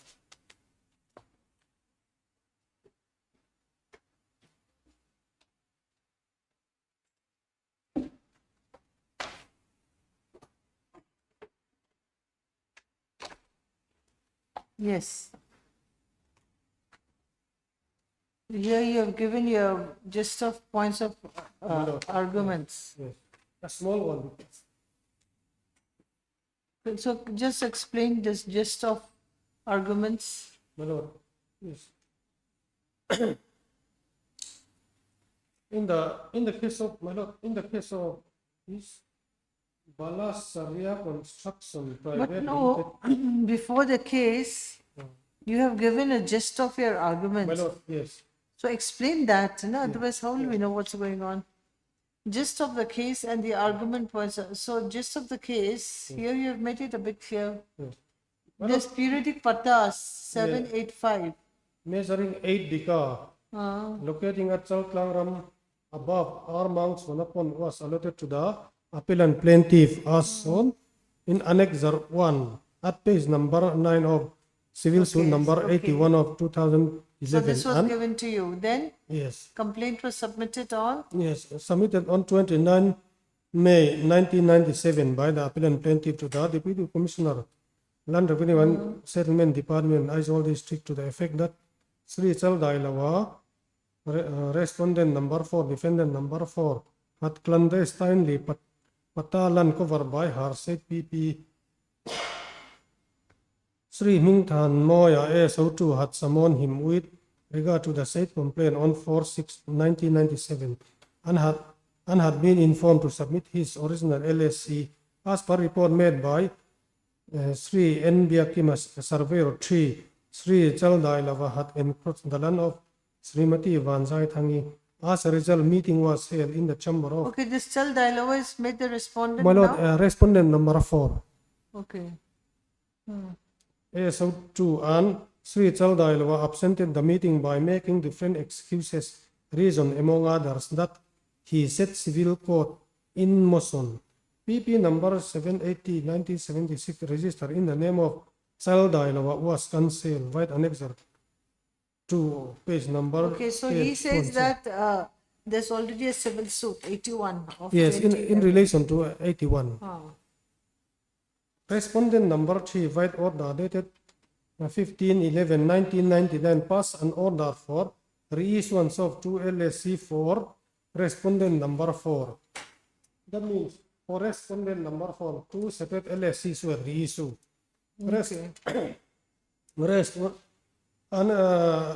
LSCs were reissued for respondent number 6, 7, 8, and two different LSCs for respondent number 5.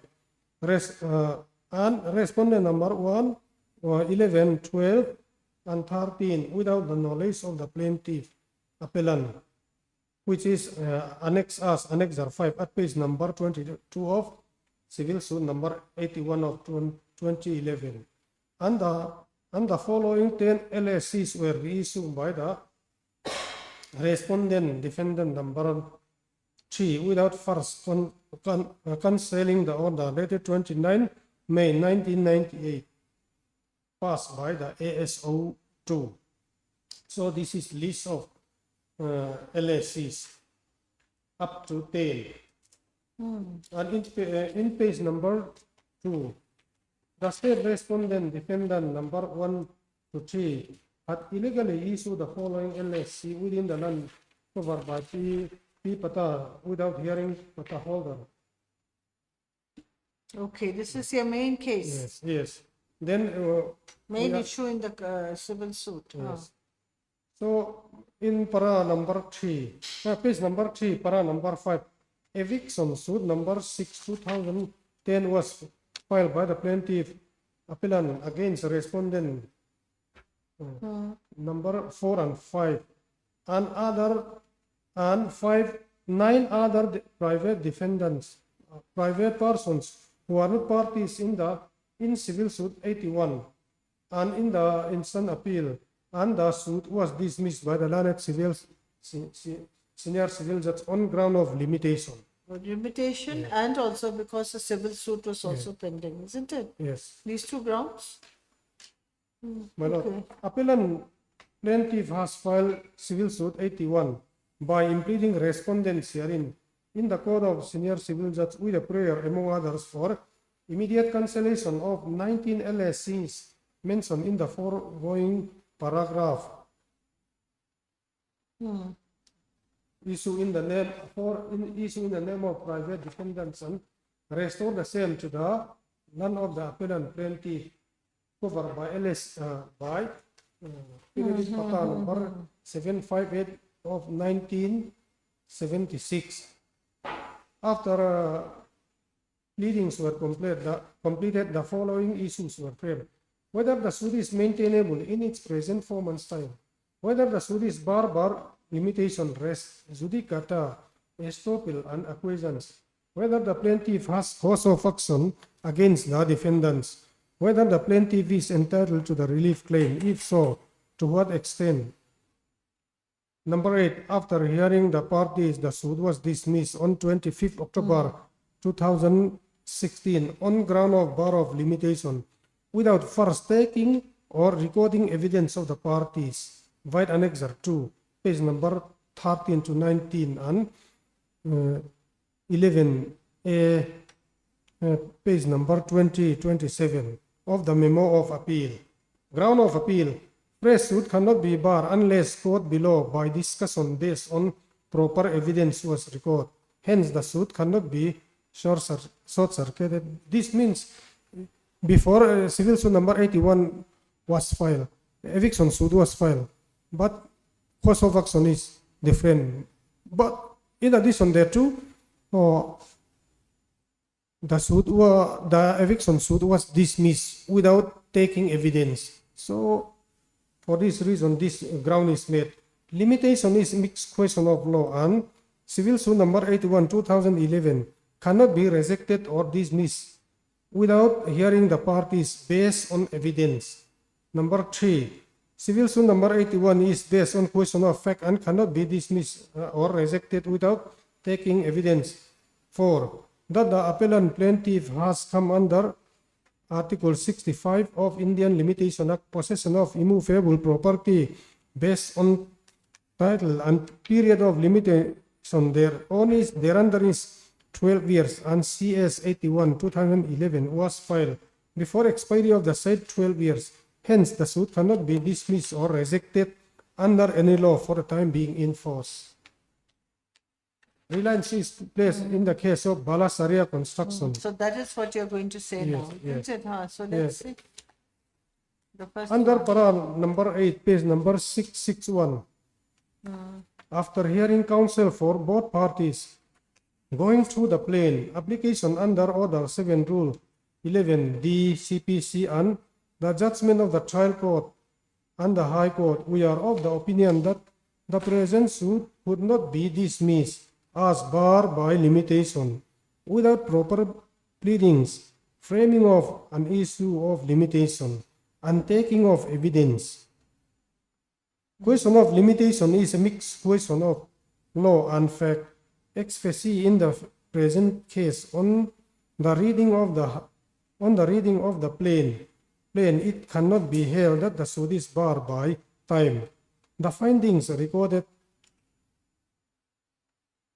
by the High Court touching upon the merits of the dispute are set aside, but the conclusion arrived at by the High Court is affirmed. We agree with the view by the trial court that the plain cannot be rejected under Order 7, Rule 11D of the CPC. This kind of order also is passed by the Apex Court this year, 29 April. Okay, what is it? What is the citation? Yes. You have the copy? No. Yes, I have. Copy is with me.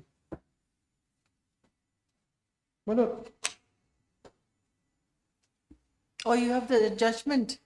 Are you citing the judgment? Yes, it This is here. annexed with this point. Okay, it's here. Yes. Oh. Which one? I put it in historical order. 2000? 2006 is the 2006 is the one which I just read. Oh, then? The other one is Gauhati High Court. Then the other one is Yes. 2025. 2015. 15. Authority passed by the Gauhati High Court. Oh, this is the coordinate And the last one bench. is, and the last one is 29 April 2025. Operating person also is flat. So read. Para number 13, page number 16 of 17. Yes. In this backdrop, the approach of the High Court in reversing the well-reasoned order of the trial court warrants interference. The trial court had rightly held that the issue of limitation necessitated adjudication upon evidence, particularly in view of appellant's assertion that power of attorney executed by him did not confer any authority upon his father to alienate the suit property and that the impugned transaction came to his knowledge only at a much later point in time. In such circumstances, the determination of limitation involved disputed question of facts that could not be summarily decided without the benefit of trial. The High Court, however, proceeded to reject the plain solely on a prima facie assumption that the suit was barred by limitation, without undertaking any examination as to whether the plea regarding the death of knowledge was demonstrably false or inherently improbable in the light of the record. In the opinion of this court, such an approach amounts to an error of law and constitutes a misapplication of the well-established principles governing the power of exercise of power under Order 7 Rule 11 CPC. For the same reason, the decision relied upon by the learned counsel for the respondents are inapplicable, being factually distinguishable. 14. It is also to be noted that appellant has categorically averred in the plain that he executed the registered power of attorney in favor of his father solely for limited purpose of constructing house and carrying out relative activities. There is no express clause authorizing his father to sell the suit property to any person without the applicant's consent and knowledge. Yet the appellant's father executed a sale deed in favor of his granddaughter, going beyond the scope of the power of authority, which raises serious doubt about misuse of authority and potential fraud. Such assertion cannot be rejected in the application under Order 7, Rule 11, CPC. Accordingly, we are of the view that the plan discloses a cause of action which cannot be set out at the threshold. Thus, the trial court acted with its jurisdiction in refusing to reject the plan and in holding that the matter ought to proceed to trial. The High Court, while exercising its revisional jurisdiction under Section 115 CPC, ought not to have interfered in the absence of any jurisdictional error or pervasivity in the trial court's order, rejecting the plan where substantial factual dispute exists concerning limitation and the scope of authority under the power of attorney is legally unsustainable. 15. In the light of foregoing, the judgment and order dated 3/9/2020 passed by the High Court in CRP number 131 of 2018 is set aside, and the order dated 4/10/2017 passed by the Additional District Judge Chengalpa 2 in IA number 151 of 2015 in OS number 310 of 2014 is affirmed. As a sequel, the suit is restored for trial on its merits. So my prayer is to remand back the case for trial from the stage of evidence. Okay. Okay.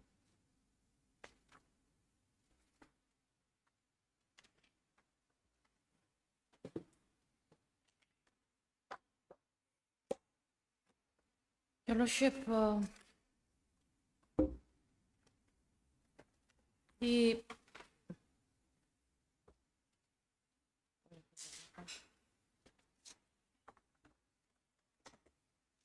my first point would be that the present appellant do not have any locus standi to file the present appeal. In as much as, if I may take Your Lordship kind attention to the paper book prepared by my learned friend, page number 9. This is the pipata, wherein the rights have accrued. Now, this pipata 758 of 1976 was issued by the competent authority under the Mizo District Agricultural Land Act 1963. I did not make the citation of the Mizoram Land District Agricultural Land Act 1963, but I can read it from here, Your Lordship, if you permit me. No, it's issued to a different name. That's what you're trying to show. No, isn't it, Your then? Lordship. This is issued Who's in the name of the appellant? appellant. Yes. This is where the appellant has claimed her rights. Now, this pipata is issued under the provision of Section 4 of the Mizo District Agricultural Land Act 1963. Now, coming to Section 4 of the Act, the said Act, may I read, Your Lordship? Allotment. The administrator or the officers authorized by it in writing shall have the power to allot any vacant land for the purpose of any farm. Any such allotment shall be made by issue of pata in prescribed form. The administrator or Mizoram may by rules impose give me such the act. conditions. Give me the act. Mizoram District Agricultural It Land is the Act Mizo 1963. district, not Mizoram. Mizo Yeah, district. Mizo District Agricultural Land Agricultural Act. Land Act. A compilation of Omchin Mizo District.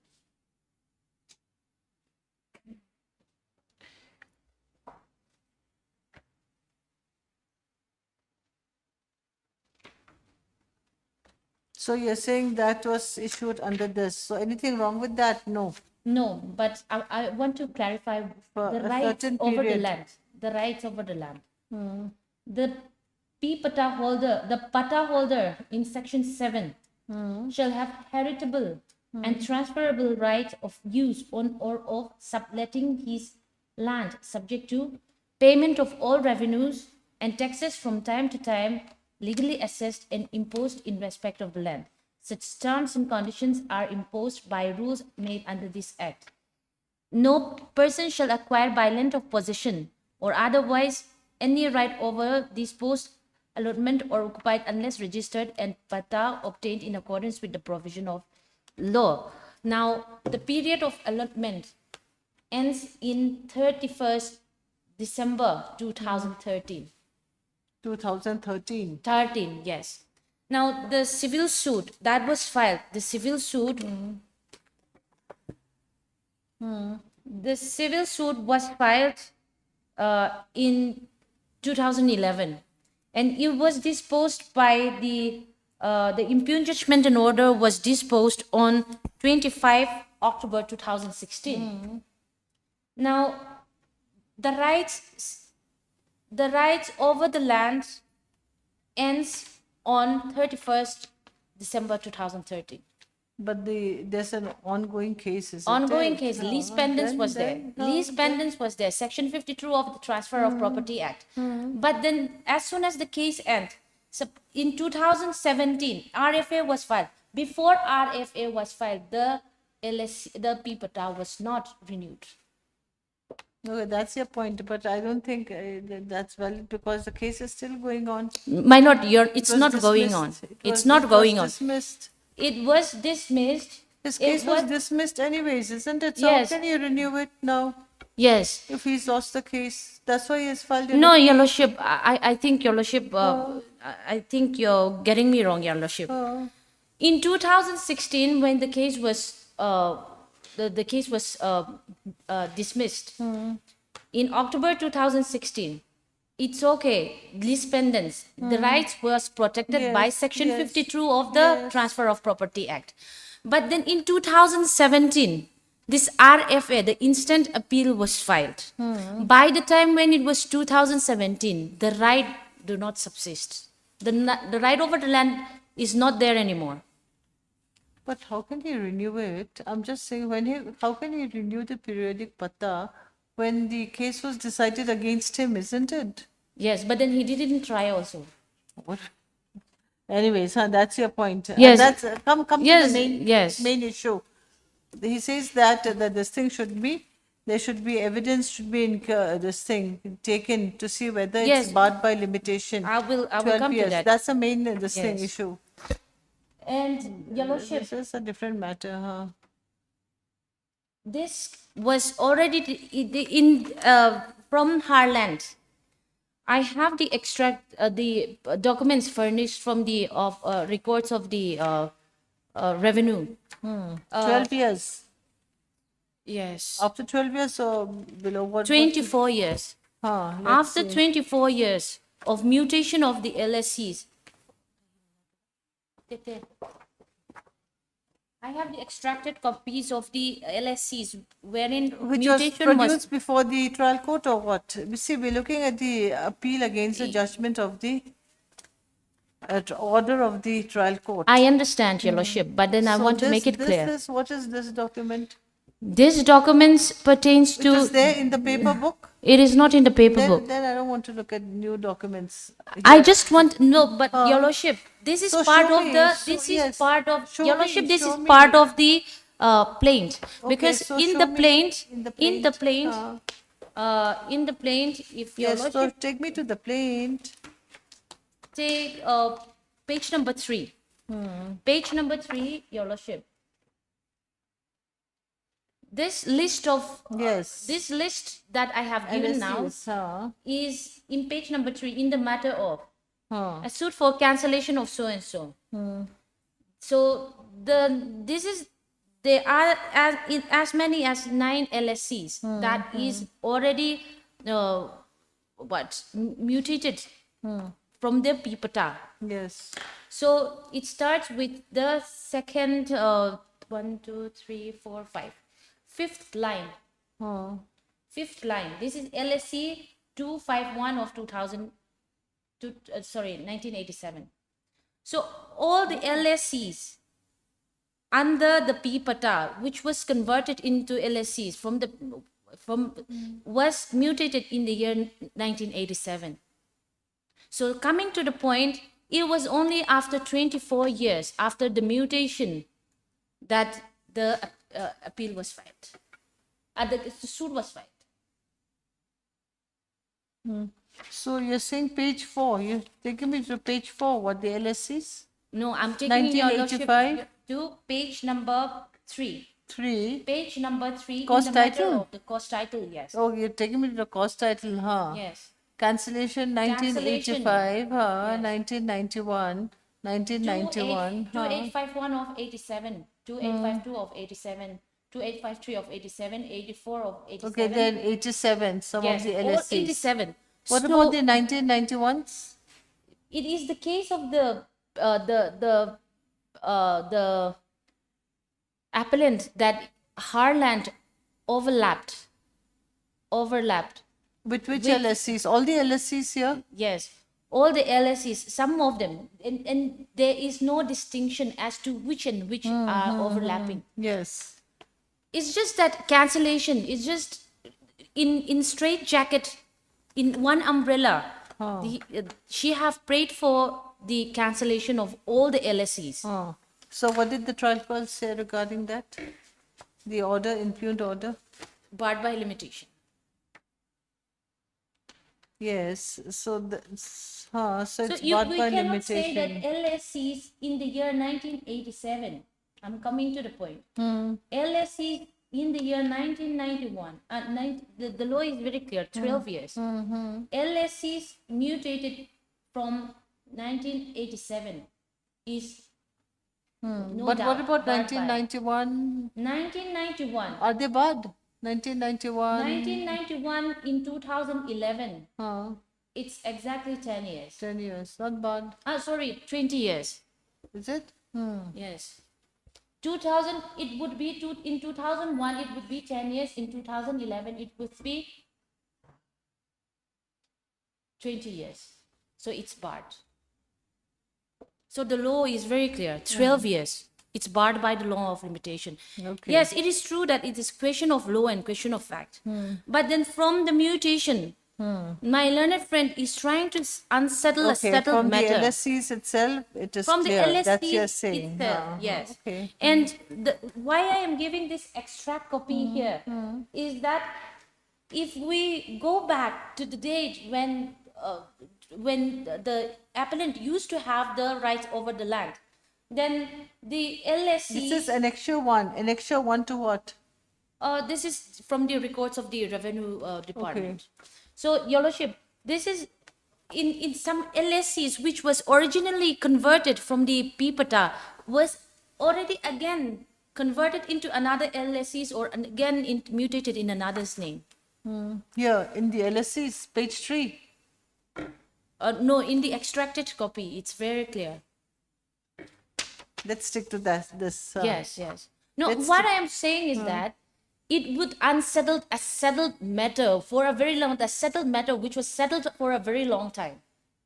That because is my it's point. barred by limitation. That's your main point. That's my main 21 point. or 20 years above. So the latest, the first one is of 1985, and the latest is of 1991. Taking into consideration 1991, the suit was filed after 20 years. Okay, so it's of barred. mutation. It's That's barred by your the law of point. limitation. And Your Lordship, I don't think we are agree on the same. We might not be on the same point, but then it is my humble submission that yes, it is true that recently the PPATA was cancelled. Even though right do not subsist anymore, the right ends in 2013 when the revenue is not paid anymore, and then it is. Okay, so when was it cancelled?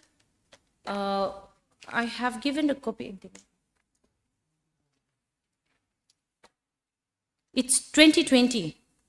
His periodic pata was cancelled in Yes. 2020. Yes, periodic pata was cancelled because it was supposed to be cancelled. It was omission on the part of the concerned authorities. When the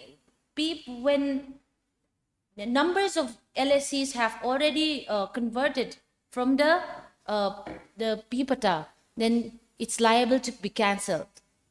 Plus, the right do not subsist anymore. The rights do not survive anymore because the last time it was renewed was in the year 2013. So subsequently, it was in the absence of stay order. It was cancelled in the year 2020. Now, this is not the case of lease pendants, the rights that is protected by Section 52 of the Transfer of Property Act, because there is no sale involved. When we read Section 52 of the Transfer of Property Act, the rights of lease pendants, protection under the doctrine of lease pendants, would be the protection of the third party who. So who's talking about that? Huh? Yes, Anyways. yes. But then that is why I am coming to that point. There is subsequent events that has evolved after filing of the present appellant. Now, in my humble opinion, maintaining the present appeal at this stage would be an empty formality. It would be like flocking a dead horse, as was rightly pointed out by the Apex Court Authority. I will come to the authority. Because there is subsequent event that has evolved. Now, I am saying that it is not protected by the doctrine of lease pendants. The rights do not accrue anymore. Okay. And may I take your lordship to the authority? Yes. This is 2004 11 SCC 168, Shipping Corporation India versus Machado Brothers and others. Para? This is with regard to subsequent event rendering suit infructuous. From para 21. Yes. May I read, Your Lordship? In the instant case, the appellant contends that during the pendency of the first suit, certain subsequent events have taken place which have made the first suit infructuous, and in law, the said suit cannot be kept pending and continued solely for the purpose of continuing an interim order made in the said suit, even though the factual situation is slightly different. This is continuation of interim, but then we are continuing the appeal in this case. Even though, in my humble opinion, it's infructuous at this stage because the right do not subsist anymore. While examining the question, we will have to consider whether court can take cognizance of a subsequent event to decide whether the pending suit should be disposed and kept alive. If so, can a defendant make an application under section so and so for dismissing the pending suit on the ground of the suit has lost its course of action? And in para 24, almost similar is the view taken by the case in JMB versus MK Bhattacharjee, wherein the court held the disputes raised in the case has lost its relevance due to passage of time and subsequent events which have taken place during pendency of the litigation. In the circumstances, continuing the litigation will be like flogging a dead horse. Such litigation, irrespective of the result, will neither benefit the parties in the litigation nor serve the interest of the union. So that is my case, Your Lordship. So in my humble opinion, I might be wrong, but in my humble opinion, it is my point of argument that it is barred by the law of limitation. And second is that the right do not exist anymore. And then if so, the recourse that my learned friend have to take is to challenge the cancellation order.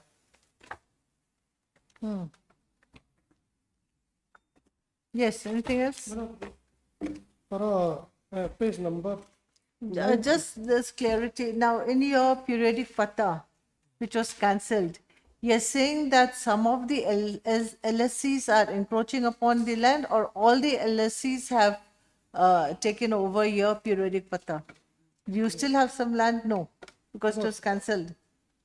Within your land, all the LSCs were issued. None of the all private respondents Oh. encroach a certain portion of my lands.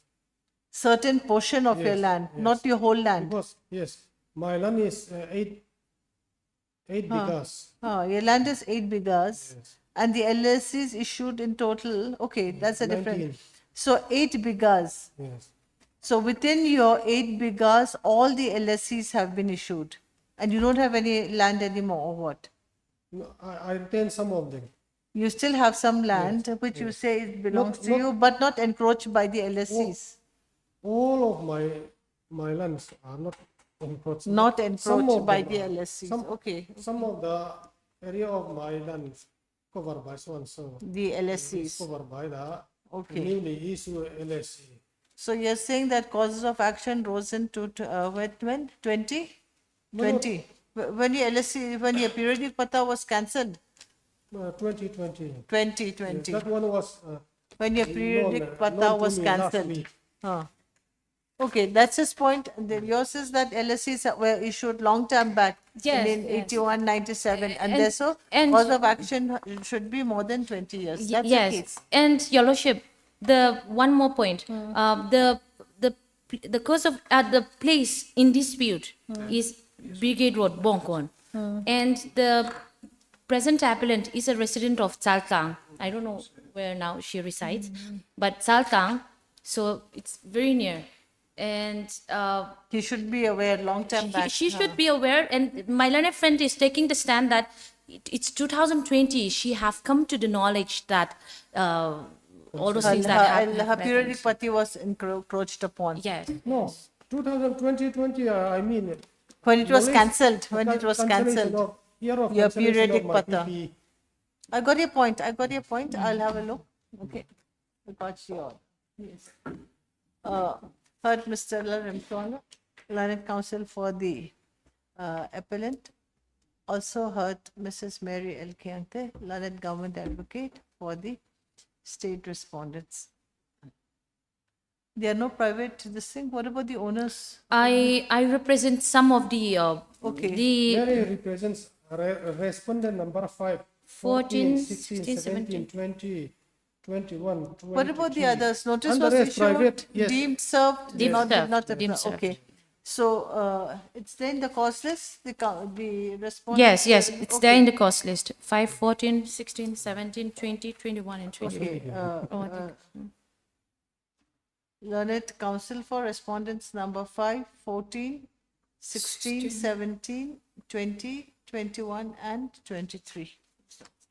None appeared for the other private respondents, though notice was deemed to be served upon the said remaining respondents on when was it that deemed served on all the respondents?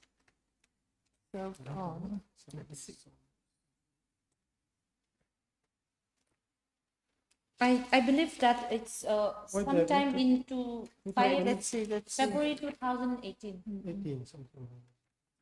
Wrong pendency. Hmm.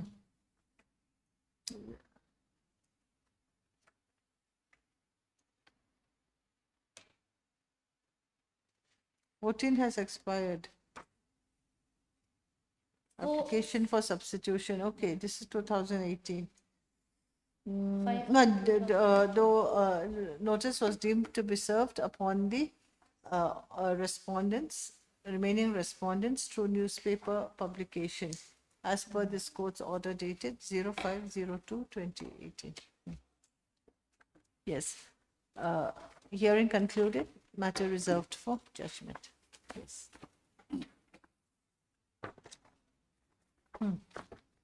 Item 2.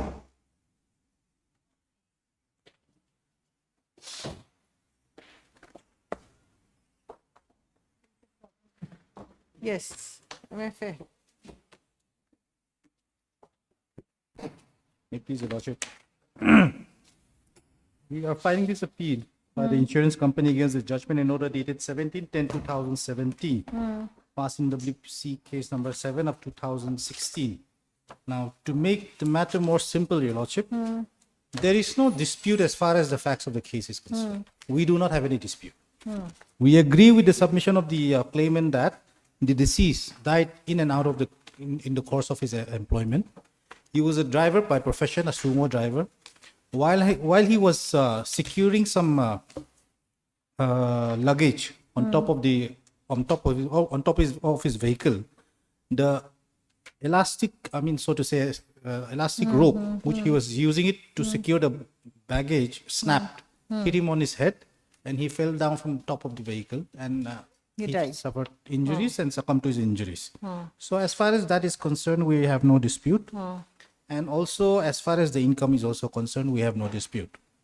Our dispute is only to the fact that, unfortunately, the insurance policy was a fake policy. Okay, fake policy, huh? So at the outset, Then if it's fake, then who's the this thing, owner of the vehicle? owner is Employer, who's the necessary party then, supposing it's fake? owner is the OP number 2, respondent number 2. Respondent number 2 represented? No, my lord, but notice complete. We have done notice by way of substituted service of the newspaper. So at the outset, Your Lordship, so that it does not slip my mind later on, in this present case, we have submitted an amount of rupees 2,02,060 rupees on 26/5/2022. It's lying with the registry right now. That was part of the condition for condoning the delay. So that amount is already deposited with the registry. Out of that, this is 50% of the total amount of compensation.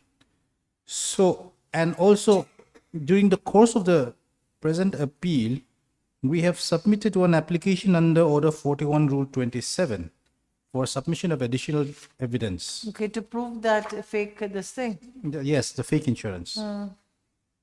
So this honorable court was of the opinion that this IA should be taken along with the main case, since it will have a direct bearing on the outcome. So it's important to fake then, isn't it? My lord.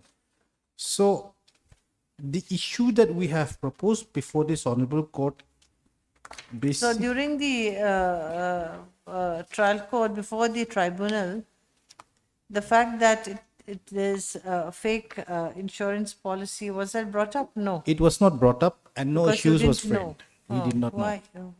So it belatedly, when at the time of payment, we came to learn that it was a fake insurance policy. So that is the crux of the case, my lord.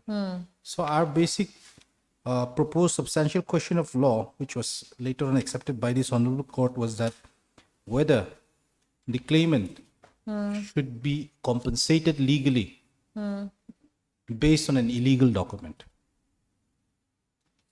Whether he can be legally compensated based on an illegal document. That is the only question of law.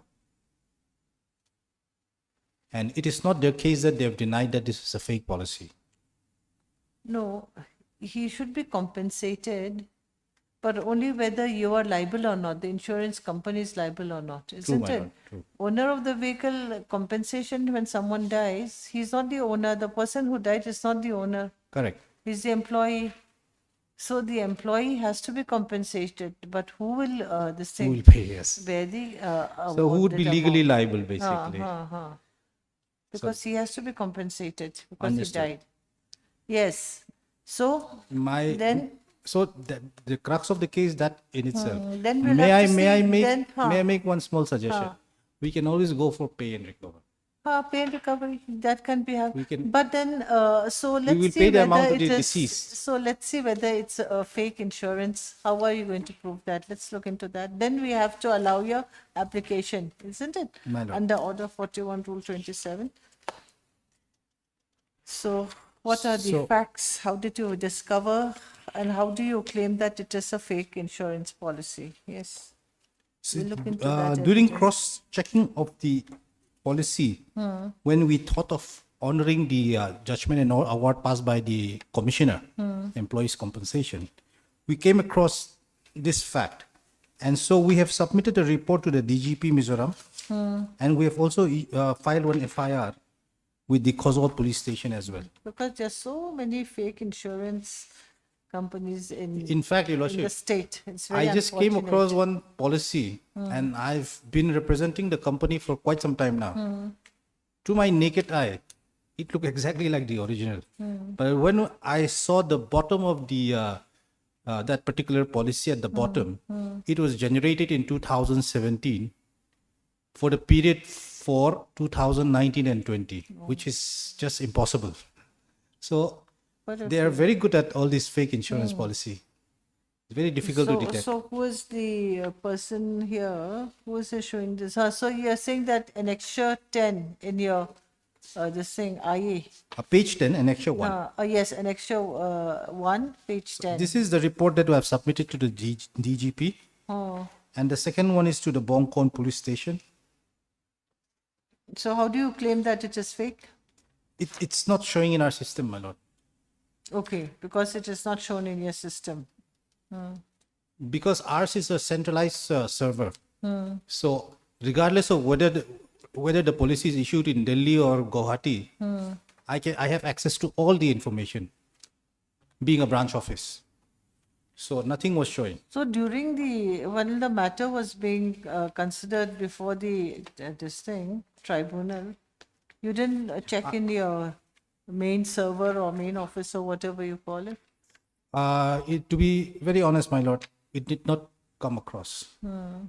We did not make this submission before the tribunal. Even in a written statement, nor were any issues framed on this issue. That I will admit. You should have cross-checked then, no? Absolutely, Your Lordship. So what do you have to say? Regarding Order 41, Rule 27, my lord, we have also filed our objection, my lord, which is there. My lord, the accident... That's what I'm asking. You should have got to know about Yes, it my a lord. bit earlier. When was the accident? The accident, it took place on 12/7/2018, my lord. 2018. 16, my lord. Accident 16. 27/4/2016, my lord. And the husband of the claimant, my lord, he expired on 4/5/2016, my lord. 4/5/2016, my lord. And WC was filed on 6/5/2016. Accident took place on 12? My lord. Accident took place on 27/4/2016, my lord. 27/4. Okay. My lord. And And the husband of the claimant expired on 4/5/2016, my lord, in the hospital, my lord. And the Workman compensation was filed in Award on? 16/5/2016, my lord. 16/5/2016, my lord. And the judgment and award was passed on 17/11/2017, my lord. 17/11/2017, my lord. So there was an ample opportunity, my lord, of a period of about 1 year, my lord. This insurance policy is not something that cannot be tested out properly. The manner in which the written statement is filed, my lord, this shows that there was no due diligence on the part of the applicant, my lord, before filing their written statement, my lord.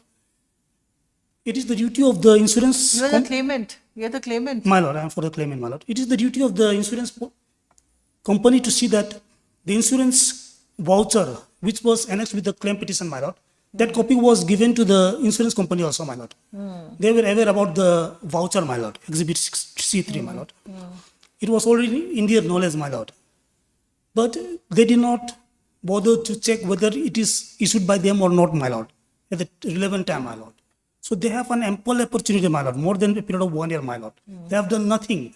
This investigation could have done earlier, my lord, before the filing of the judgment and award, my lord. But that was not done, my lord. They have waited. In their written statement also, my lord, they did not specifically deny that they have not issued the insurance policy, my lord. They have stated only that since there is no original, we cannot make any comment regarding insurance policy, my lord. That is what they have stated in their written statement, my lord. There is no specific denial that they have not issued any insurance policy from their side, my lord. So due diligence, my lord, Order 41, Rule 27, my lord, due diligence, this is the essential requirement, my lord.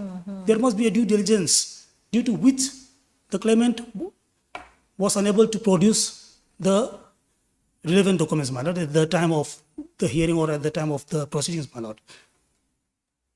So in this case, my lord, order, the requirement of law, order 4127, my lord, Let's see, do you have any authority to rely on?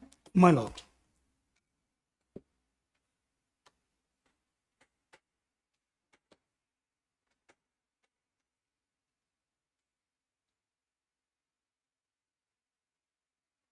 See, award was made on 17/11/2017, and now this, then appeal was filed. After the appeal was filed, when was the appeal filed?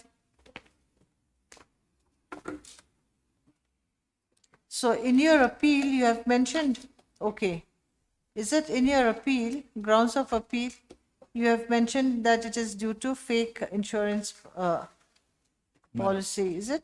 Yes, Your Lordship. So appeal was filed on when? March 21. 2021. My lord. Award is in 2017. Yes. 3 years. Correct, Your Lordship. Oh, yes. There is no evidence before the learned tribunal that it is a fake policy, my lord. Now also they have submitted only FIRs, my lord. FIRs, those are questions of fact, my lord. And the investigation report also, it does not show that it is a fake policy, my lord. Okay. Investigation show report is me also a question of fact, my authority. lord. Authority you want to rely on?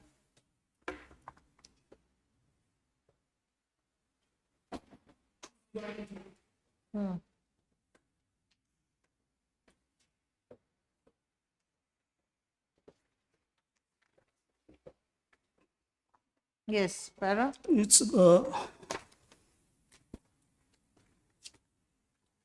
my lord, we can start from para 18, my lord.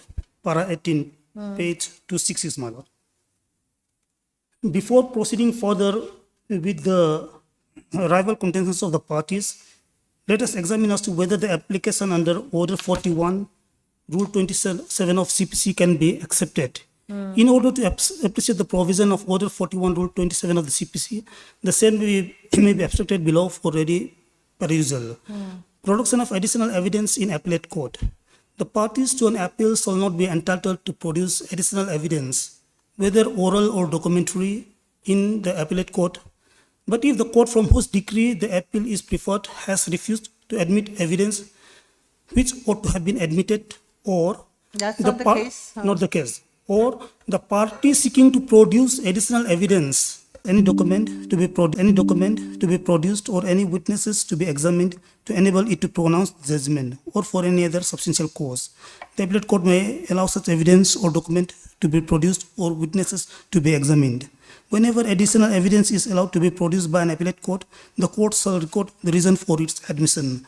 From the above abstract, it can be seen that the parties to an appeal are not entitled to produce additional evidence, whether oral or documentary, before the appellate court, unless the court below had refused to admit such evidence, or the party seeking to production of such additional evidence is able to establish that despite due diligence, the evidence which was not even in his knowledge could be produced, or such evidence is required by the appellate court to pronounce its judgment, or for any other substantial cause. Coming to the present case, it may be noticed that the appellant not only failed to file the written statement, but also failed to adduce any evidence before the tribunal. The document sought to be produced through IAC number 83 of 2018 is an information procured by the appellant only on 13/7/2018 from the Directorate of Transport Aizol, whereas the claim which was filed on 21/2016 stood disposed of on 14/11/2017. On perusal of the said document, what can be noticed is that the information was given by the appellant by the Directorate pursuant to the query made under the RTI application submitted on 23/3/2018. Therefore, it can be seen that the information received by the appellant is much after the passing of the judgment and award by the land tribunal. When the appellant failed to contest the claim in the above manner, the same cannot be accepted as an exercise of due diligence, which otherwise is conditioned precedent under Order 41, Rule 27 of the CPC. Therefore, the belated attempt on the part of the appellant to adduce evidence or additional evidence cannot be permitted, my lord. my lord, this insurance voucher, my lord, it is very much within the knowledge of the insurance company, my lord. They have also stated in their FIR that in the annexure, my lord, that we would like to mention that all our policies are bar-coded system which can be scanned and verified with the barcode scanner. They were very much aware that this exhibit, this policy voucher was without any barcode, my lord. So it is not a new discovery also, my lord.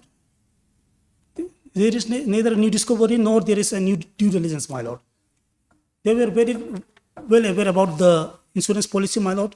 It is their duty to examine, my lord, before filing of the instrument, my lord. And in the learned tribunal, my lord. 17, 18, 19, 20, 21. Is it 4 years? No. Yes. Anything else?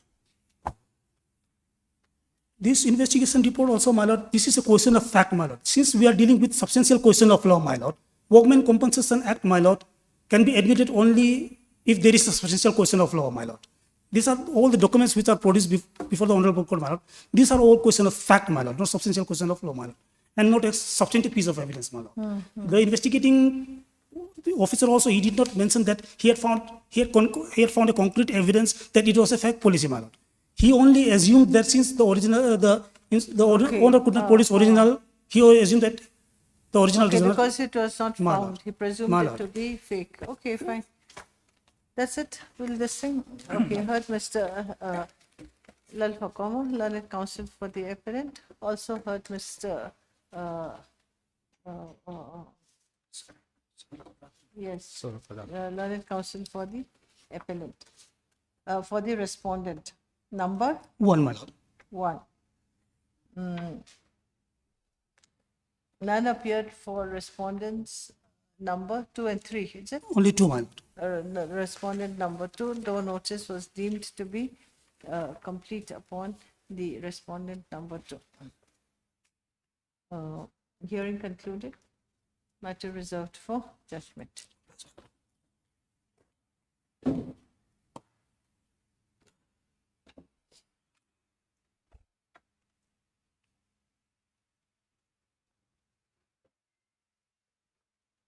Lordship, tomorrow they may not be DB, right? No DB, because no one else is sitting. So we can continue. I think we the can- matter has been fixed for tomorrow. I think we can do a day without DB for a week.